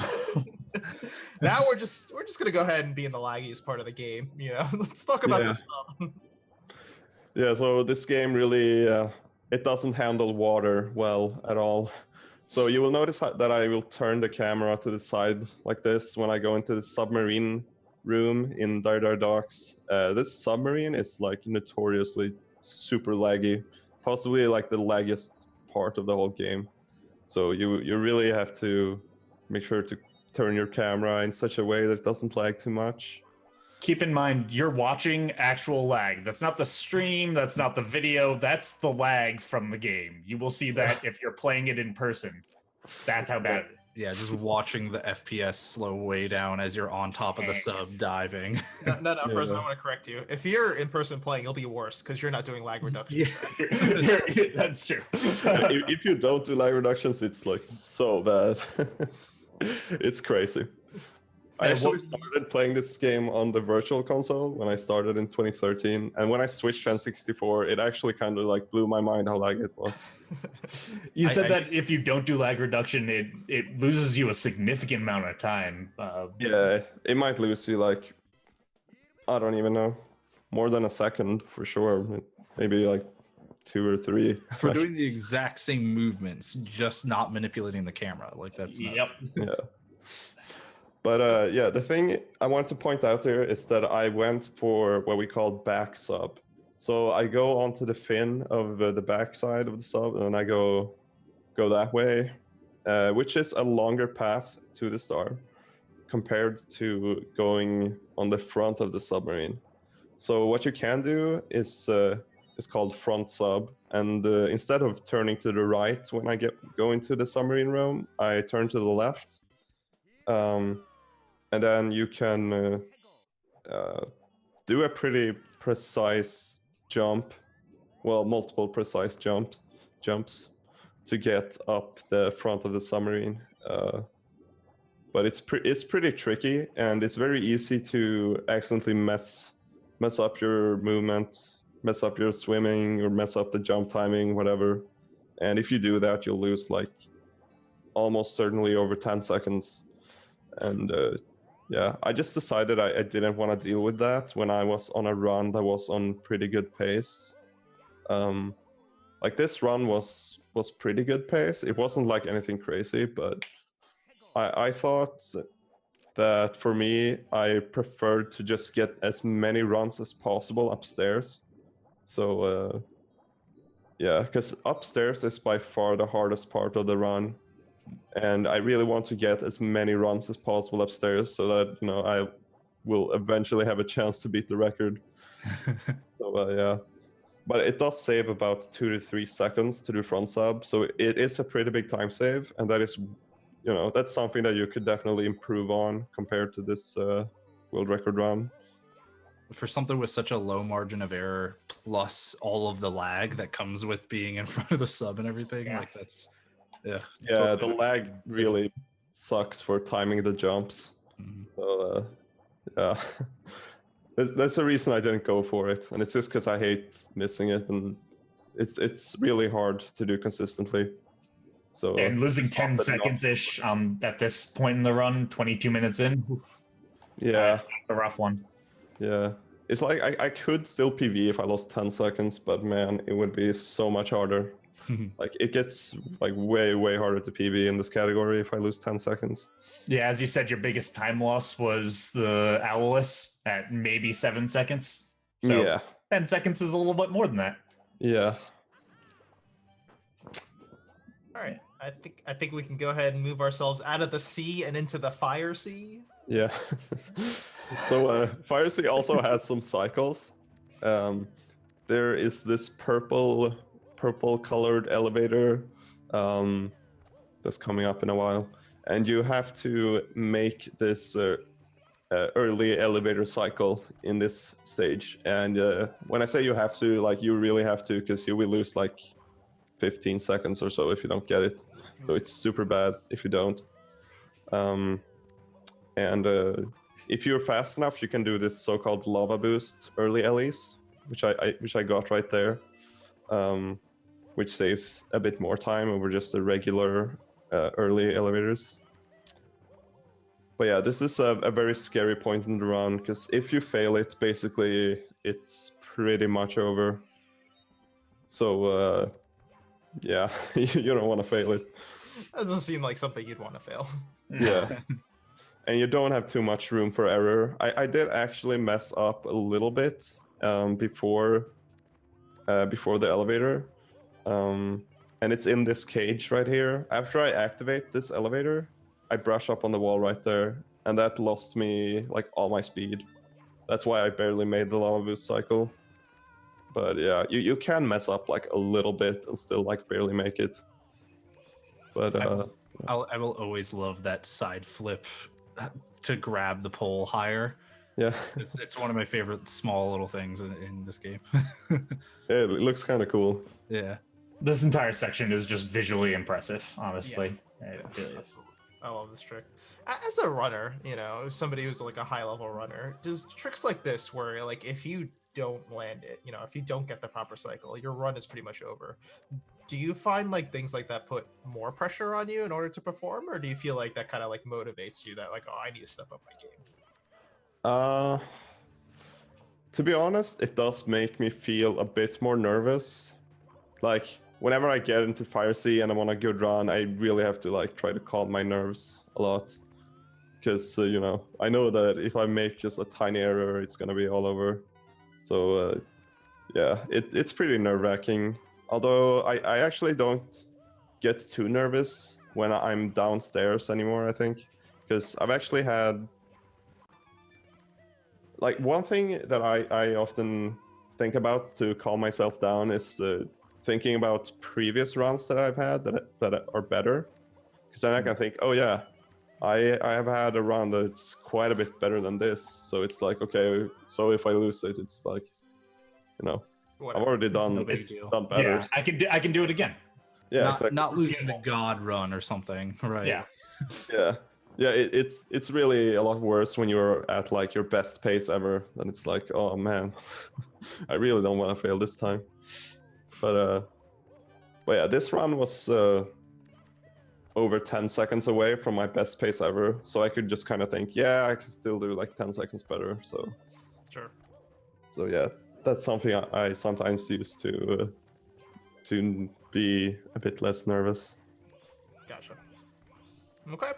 So I believe we can move on now. Let's head on upstairs. So we're finally there. The part that Taggo considers some of the hardest parts of the run. So we're Yeah, a lot of runners do. Like it's really just the thing about upstairs really is a lot of the time if you make a mistake, it'll cost you a lot more time, I feel, than it might when you're downstairs, because it's just the stars are just more unforgiving. Gotcha. Most of the time. But yeah, So, this mountain clip. So it seems like it went okay for the most part. yeah. So what happened is I'm trying to clip into the mountain, and there is actually water on the inside there. And when you go into water, like from the side, which you're not supposed to do, you just warp to the top of it. So I just warp to the top of the water surface. And then I go onto the top of the mountain. I can make my way over to the star about a second faster than I could have if I would have gone around the mountain. But yeah, I actually did a punch here because I didn't quite have enough speed to do a dive. And I did some super clutch backup. I don't even know. I just sort of jumped and did a dive, and then I instantly did another dive, and I somehow got the clip just right. Muscle memory kicked in. It honestly wasn't even muscle memory, because I rarely punched there. I just did some sort of... I just sort of reacted and did something, and it worked. I love when that happens. It's even better, actually. That's kind of why I wanted to include this clip, because I was just like, wow, okay, I can't believe I actually didn't mess it up. I don't know what happened, but it worked. Whatever. Moving on. Kind of thing. Exactly. How bad would it have been if you didn't get that clip? It wouldn't have been super bad, but I would have probably lost another like 4 seconds or maybe 5 seconds. Hey, in this run, that's the world record. Yeah, You just every lost. every 3+ second loss is. Yeah. If I hadn't gone it, I wouldn't have gone a world record with the run. Oof, man. Yeah. That's crazy. All right, so we can go ahead and move on. So, okay, this is like one of the coolest tricks in the run IMO. Like, it's not even like maybe it's not like as like hard as some of the other tricks, but I just love this wall kick. But first, we have this little water section here. Yeah, there's a lot of things to this star. So first of all, you want to clip into the mountain. So you long jump towards the mountain and sort of run up on the mountain face, and there is a part of the wall that is like really steeply slanted, and you can just jump dive right through there because you just have enough velocity with a dive to just go through the game's like collision right there. So it's actually a very easy clip. So you can probably do it if you tried it. You just sort of long jump and then do a dive and you're through. That's another one on the list of JHobz SM64 speedrunning tricks. I've never tried this one, but it does not look as easy as you're talking about. No, the trickier thing is more like learning the movement in the water once you get through the mountain, right? And then even that is like once you know it, you just know it, and it's you can get up there pretty quickly. Yeah, I actually got a pretty interesting thing here. I got what I like to call a instant like water clip. So I go into the bottom water, like the body of water that's at the bottom there, and while I'm landing in the water, I slide out, and that makes me go into the other water, and I will be right at the surface, so I can just jump up right as I go up there. Normally, you would just jump dive straight like into the top body of water, but when you do that, you have downward velocity from your jump dive, and that actually makes Mario sink down, and you have to swim up towards the surface, and then you can jump up right there. So doing this saves about a second. However, it's like really hard to do consistently.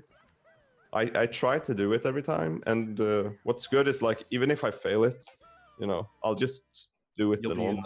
The other body of water. Yeah, exactly. So it's not like a big deal if I fail it, but I actually got it right there, which is nice. It's like a whole second that I just save just like that, so it's always nice. The log wall kick, which is what I was referring to. I think this trick is like amazing. It is really cool. It's so cool. How does this even work? Well, you wanna long jump. The angle isn't too precise, but you want to have a pretty good angle and jump at the edge of the floor there, and then you have to hit the log at the right spot. Basically, if you go too far to the right, you will sort of bonk. Like Mario will try to ledge grab, but he can't ledge grab, so he'll just let go and fall down, and that's super bad. So you have to be kind of careful to hit the correct part of the log so that you can actually wall kick on it. But yeah, it's pretty self-explanatory, I think. The one thing that does really suck is that if you go into the wrong spot of the air right after the wall kick, you will bonk on an invisible wall sometimes. Fall all the way down, which is super, super stupid. I think I hit one of those invisible walls once, and I said, "All right, never again. I'm just going on the log." It's really frustrating because it's like, wow, I didn't even mess up. It's just like the game is just being really making me lose time. So, everybody's friend, the invisible wall.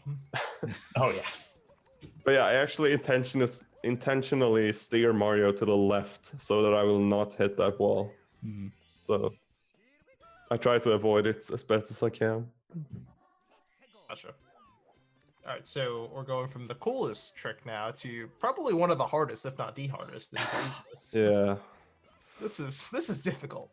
Yeah, this is Breezeless, and it's called Breezeless because normally you would go to the side of this mountain here. There's a breeze that will take you up, and you can jump from there to this ledge and grab the star. But if you do this really precise triple jump, wall kick, and then a ground pound, you can just barely clip up there.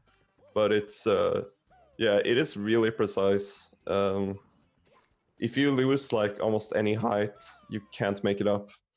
And yeah, it's pretty scary because like if you fail it, you lose like 8 seconds. So it's a pretty big time loss if you miss it. I remember watching people practice this one for just like so long. It's such a difficult trick. Yeah, I don't know what it is. It's like I've practiced this for I don't even know, countless hours, but I still fail it all the time because it's just so precise.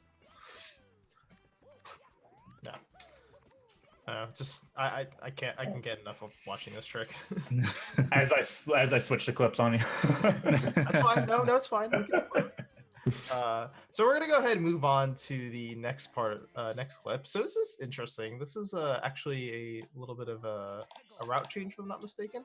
Oh, sorry. Yeah, this is not like a star clip. I wanted to just show here that we have a relatively new route, which is not something that happens often in this game. Yeah. So we actually leave Hazy Maze Cave for later. When we first are in basement, we just sort of skip it and we go upstairs after Lethal Lava Land, whereas we used to just get Hazy Maze Cave before going upstairs, which would seem like the logical thing to do. But this bunny Mips, he will spawn again when you have 50 stars, and so you have to collect a bunch of stars upstairs to be able to spawn him. And it actually ends up being fast to just re-enter Snowman's Land and then just exit level and go into the basement just to catch this bunny and then go into Hazy Maze Cave. It saves 1 second over the old route. And the star that we choose to skip in favor of this one is red coins in Snowman's Land. But yeah, it saves a second, but it's also obviously a lot easier because you just gotta catch this bunny. So on average, it saves more than that.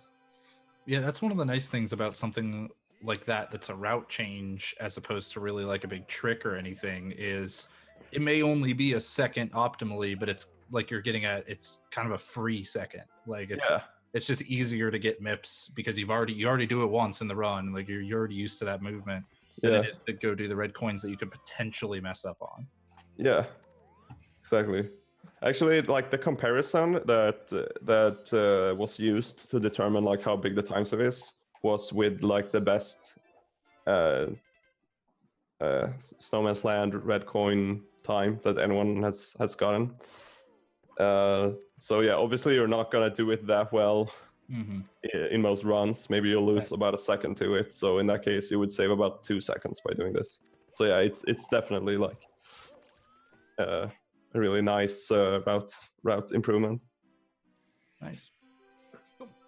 All right, so we can go ahead and move on now. We're at the tippy top, as you like to say, and we're in Rainbow Ride, and we're gonna bounce off a Lakitu. This trick is yeah, this is Lakitu bounce. Yeah, it's one of these pretty famous tricks where you will triple jump and wall kick and then bounce on Lakitu's head, and then you can get onto this pole area and make it all the way up to this cruiser and grab the star really quickly. It's pretty difficult. I mean, even just this at the very beginning right here, this triple jump wall kick off of the moving platform and like from the initial position, even before you get into the Lakitu bounce stuff, that alone takes a lot of time and practice to get really consistent at. And then you have to do all of the manipulation of the Lakitu after that.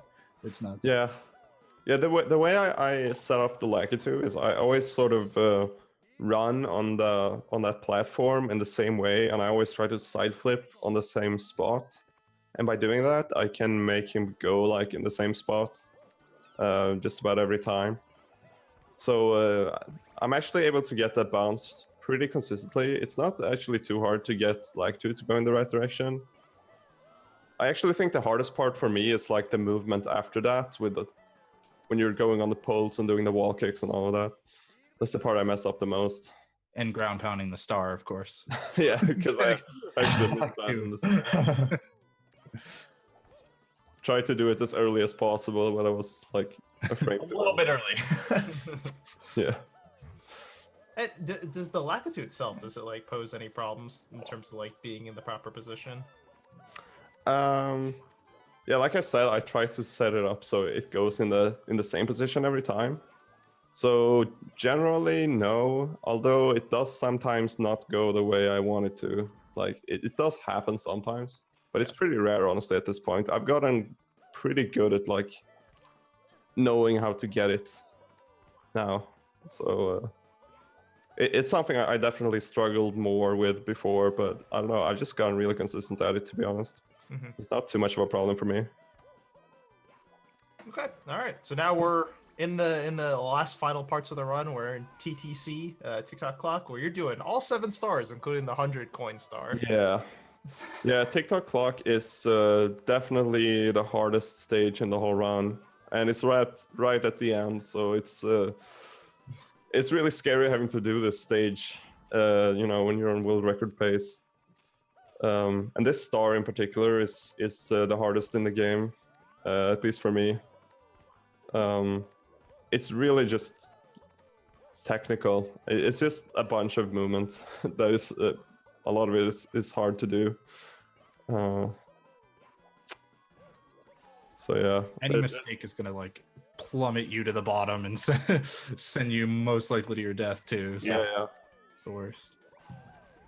Yeah, It's there's just like even like fluid invisible walls towards the end there. When you're like at the top of the clock, there's a bunch of or there's a few different invisible walls that can get you and knock you all the way down. So that's that's just run over if that happens. Those invisible walls coming at you all the time. Yeah, it's the worst. And I think something that's even more nerve-wracking is in those splits that you're competing against. You can kind of see on the bottom left his PB split is not too far away from his best split, so you don't have a lot of room for error. On top of the fact that I'm on world record pace. Yeah, it's that's generally like how it is with this game, or especially in like 70 star. It's like it's often so optimized that most run, unless you have like a super good beginning, you can't really afford to lose almost any time. Sure. So like as soon as you start losing time, it gets bad pretty quickly, and it's like oh now I can't make any more mistakes. So yeah, I didn't have too much time to spare on this run, but I managed to have a pretty good TikTok clock, so that was nice. All right, so now we can go ahead and move on to the moving bars section of TikTok Clock. So what's going on here? Yeah, this is another one of my favorite stars. It's also a really cool star with just a bunch of cool movement, and it's also really hard. But that triple jump wall kick. Yeah. and I got a ledge grab there. I'm not supposed to ledge grab there. Wow. But it went pretty good overall, considering, because like, yeah, I lost so many runs in this stage in particular, like on world record pace before I actually managed to do it. It took maybe, I don't even know, 15, 20 runs or something. Or maybe like 15, 20 into Tippy. But yeah, it's It's gotta be rough. it's super hard to have a good Tippy. It's it really cannot be like understated.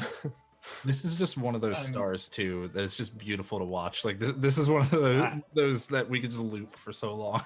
Yeah, I could just sit here for a while and watch this clip over and over again. Go watch the entirety of TikTok Clock. I love like every single star. Absolutely. So good. Yeah, I kind of wanted to include other stars in this stage because honestly, like every star is good to watch here. Mm-hmm.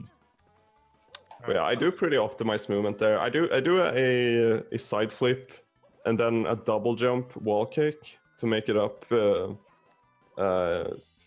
in sort of the middle of the star there, which is it's harder than it looks. It's pretty precise. You need to have like a really good height on your double jump, and you need to have a good wall kick frame, otherwise you will ledge grab right there. So it's pretty hard to do, to be honest, especially when you're nervous. But of course, yeah. But yeah, I still opt to go for it because I feel like I can do it most of the time, and I think it looks cool, so I want to do it. Gotta Pays do the off in swag both strats. ways. Yeah. Yeah. All right, so we've done TikTok clock, and now all the hard stars are out of the way. Nothing else could possibly go wrong. This is easy from here on out, right? Yeah, not so much. So, so this part right there, you do a triple jump wall kick to make it up right there, and it is quite difficult, especially if you go on the right side, like I do. You want to go on the right side to save some extra time, because it's faster to get to the elevators if you're on the right side than if you're on the left side. Just ends up being closer. So you save a cycle, an elevator cycle. But yeah, it is really just hard, and it's really easy to fail. There's a bunch of ways it can go wrong. Like, Oh my god, I did it again. you have to time all your jumps correctly, and you have to time when you change your control stick directions, and you have to line it up correctly, and all of that. So it's kind of scary to do, because if you fail it, you will probably fall all the way down. Well, it depends on how you fail it, but usually you will fall all the way down, and your round will die. You will lose way too much time. So you have to get it, and it's kind of scary.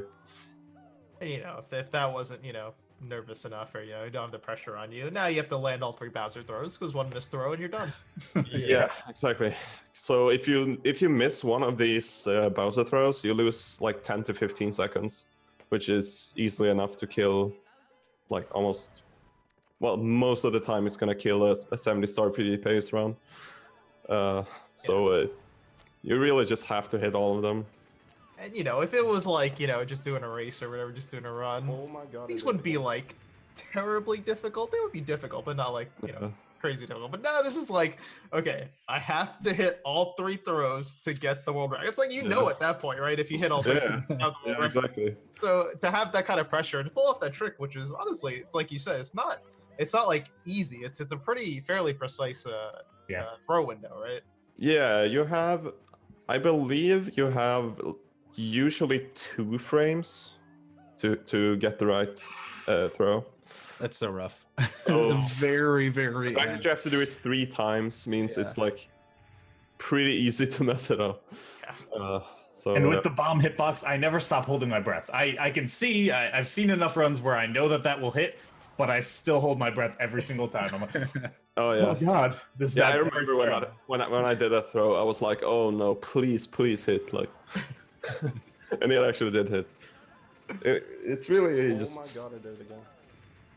It's really, honestly, a super strange feeling to like try to do Bowser throws when you're on world record pace. I've only tried it a few times, but man, it's such a strange feeling. I don't know. It's just like I just get so nervous. Just like I don't know. Not much like it. No, there's really like no. I don't even know how to explain it. It's just super weird. Especially when you actually hit it, and it's like, wow, wait, I actually did it. It's like, I think that's one of the things that makes SM64 so exciting for viewers is it comes all the way down to the very end, and it sucks for runners. But I've always said that. Like, people sometimes say, like in chat, like, oh, it must really suck that the end of the game is so hard. But it's like, if it wasn't so hard, it wouldn't be nearly as exciting with all these world records. That's true. That's really what makes it so nail-biting, is the fact that it can go wrong just at any second, and it's not over until you hit the final throw. I totally always prefer my speed games to like have their difficulty kind of ramp up to a big moment near the end, whether it be right at the end or pretty close and stuff. That's always more interesting. Yeah, and it also makes it so incredibly satisfying when you actually pull off a PB. Now I gotta ask you, were you a little bit nervous about this Goomba? I actually wasn't too nervous, because you can sort of react to where he is, and yeah, you may notice that I go on the left side of the Goomba. Obviously, it would be better to go on the right side, because well, actually, I should explain. The reason I go on the right side of that platform is because the wind actually stops blowing sooner more to the right. So it actually ends up being faster, even though it may seem like it's further away from the pipe to go on the right side. Oh my god, I did it But yeah, again. I went on the left side there, just you know, the Goomba would have knocked me down. so I had to react and just go on that side. But you can kind of see where he is while you're long jumping, so it should be fine. But if you make the wrong call and you like try to go on the right side, even though the Goomba is there, then yeah, he's gonna knock you down, and it's gonna It's gonna be pretty that'd bad. tragic. Just a little way. bit. Yeah. yeah. And it has happened on world record paces before, not to me, but to other people. Oh yeah. Gotta be heartbreaking. Yeah. So yeah, so that's pretty much the Super Mario 64 70-star world record in a nutshell. I mean, Taggo, it's kind of hard, I guess, to put into words just how difficult it is to get a world record in this game. I mean, just entertain me for a minute. You know, if I was, you know, a viewer right now watching this and say like, oh, I want to get the 70-star Oh my world god, I did it records. again. How much effort is it? Like, how much work do you have to put in to get? What a loaded Yeah. question. Yeah, so I mean, I started speedrunning in August 2013 with this game, and you know, I have taken some breaks. Like for example, I took 6 months off in 2018 and in 2015, but honestly, for most of the time since I started, I have been actively playing, and I usually play quite a lot too. Like, you know, like when I am playing this game, I usually play maybe like 6 or 7 hours a day, usually. Nearly a So- full-time job. Yeah, it's really like I don't even know how many thousands of hours I put into the game. I know it's, you know, in the thousands, but I don't know, you know, how many. But it's a Oh my God, lot. I did it again. It's really a lot. So 5.5 years, approaching full-time hours levels with a couple of breaks. Okay. That's enough. Yeah, it's Easy. All right, so Darkman, you're going for it, right? We'll see I you. guess so. We'll see you in 6 years. I want to give a sense though, because like, yeah, obviously, you know, it's very evident that it took you a very long time to achieve this world record. But like, at what point, like, because obviously when you started off, you know, running this game, you never thought I'm going to get the world record. So like, yeah, exactly. Never. like at what point is it before you finally said, oh, maybe I can get the world record in this category? Well, I guess like in 2017, that was when I got a 48 minute time. So at that point, I was about a minute away from the world record, but it still felt super far away. Like 1 minute is so much in this category. So it's not like Oh my god. I was really capable of world record then at all. So it's like, I don't know.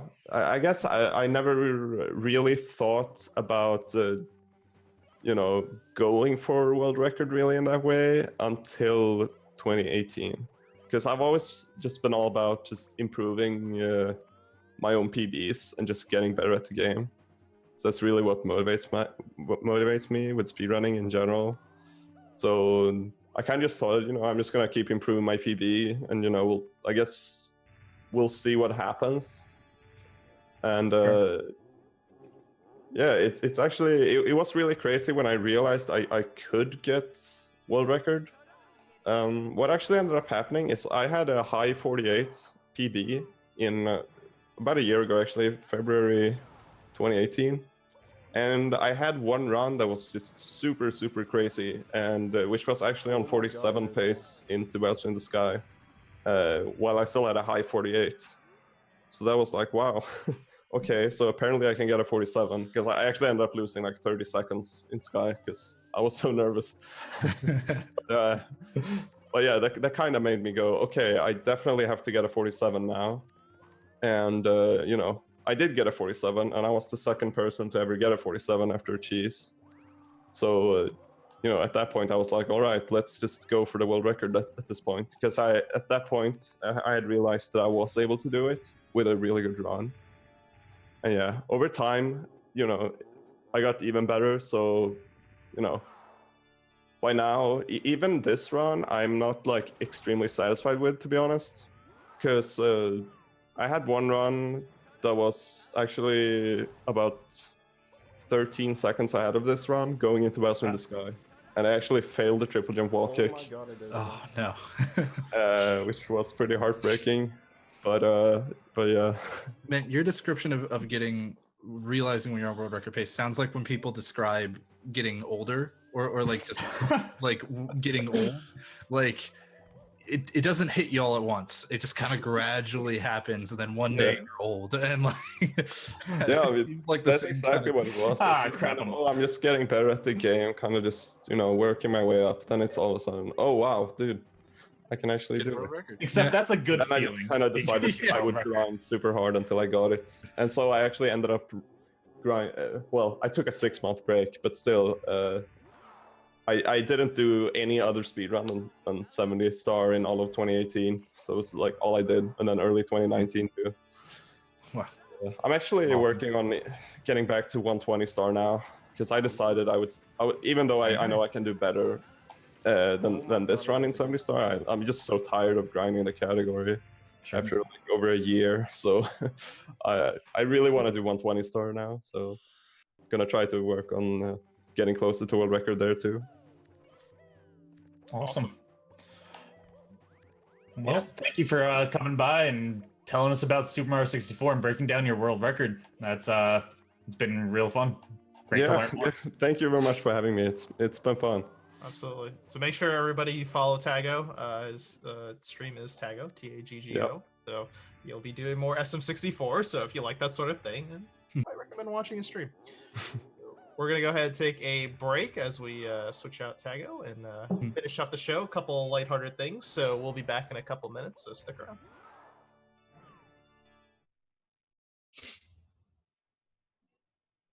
Good.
Welcome back, and we are back to the normal stuff. We are moving on to my segment, Frozen's Freezer, where I talk about games that are either underran, underknown, something where I think that should get more visibility into the world. And today we have a wonderful one, and you know it's great because it's ran by Author Blues.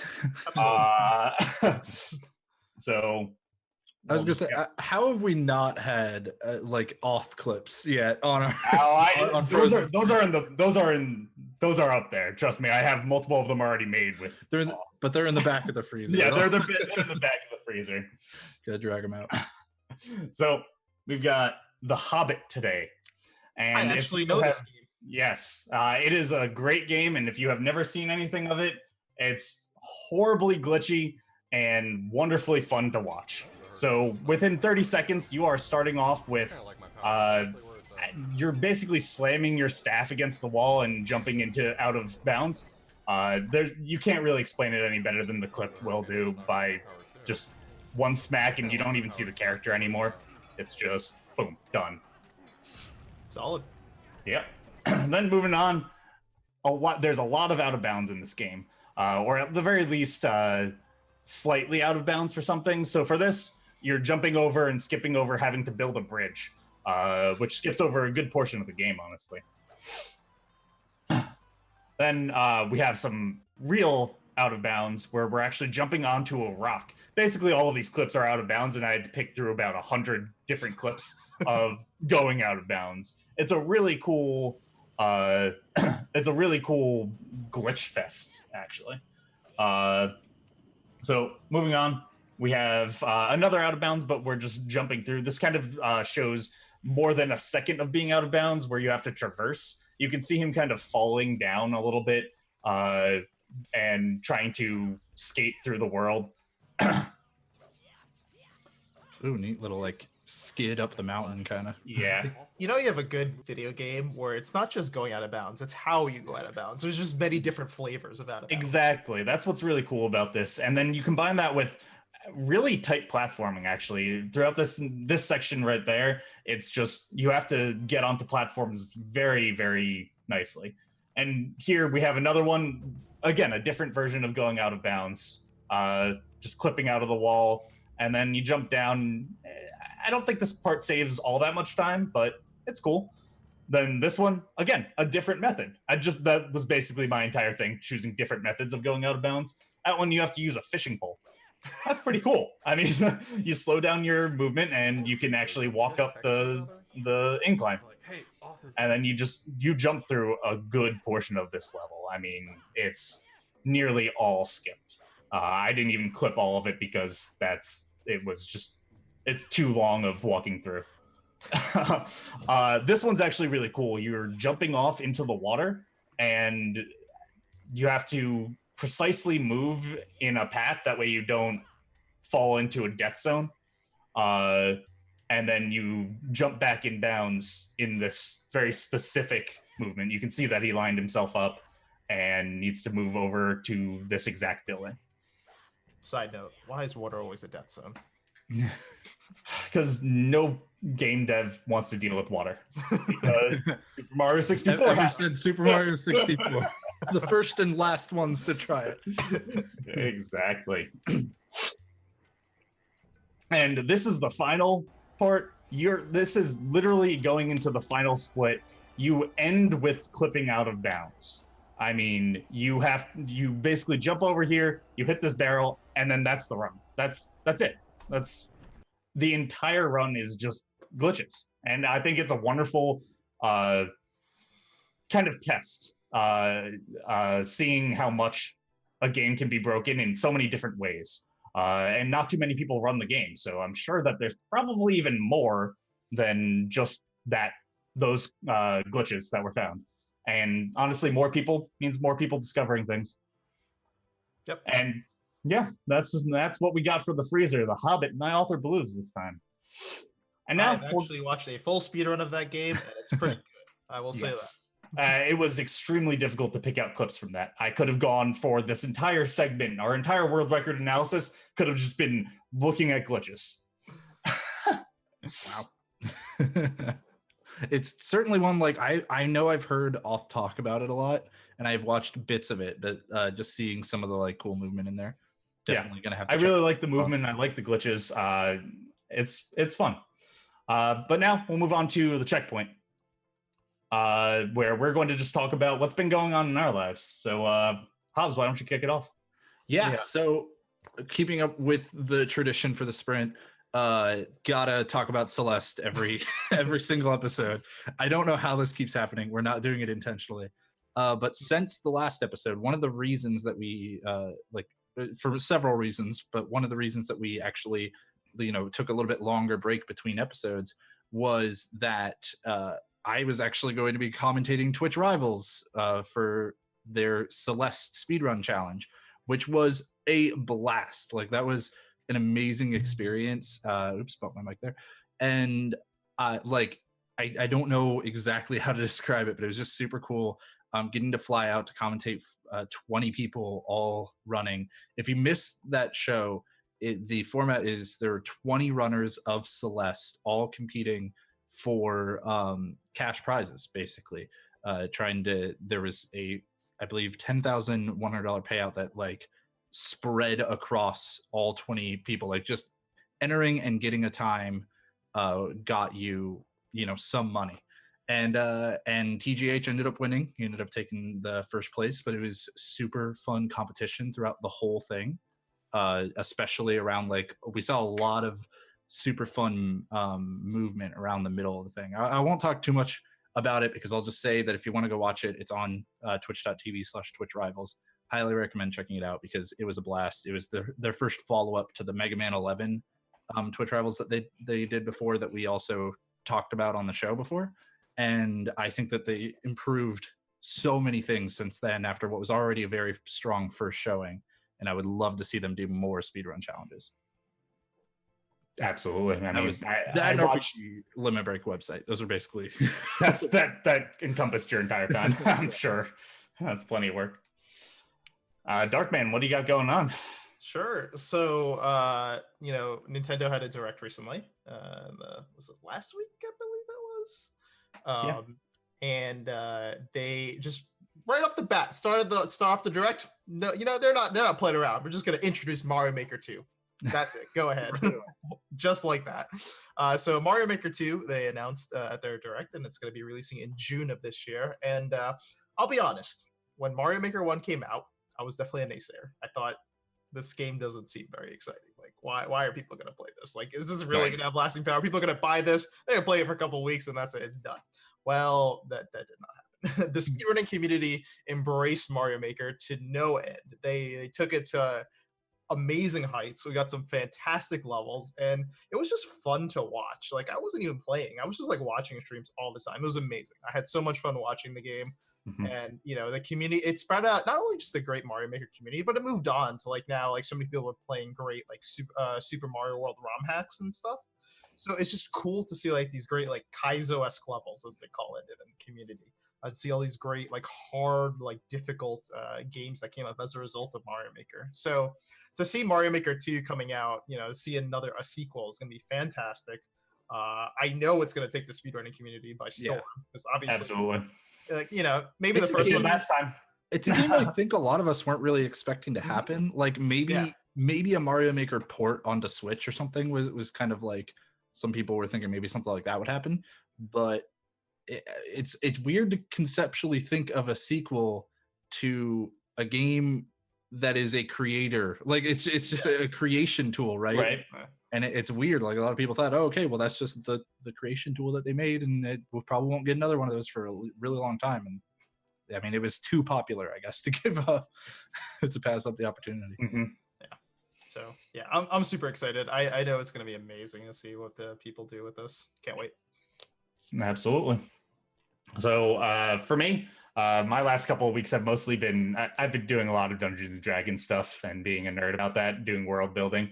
It's always a blast. And, but we were talking before the stream, and Darkman was asking me, why didn't I apply for the games committee?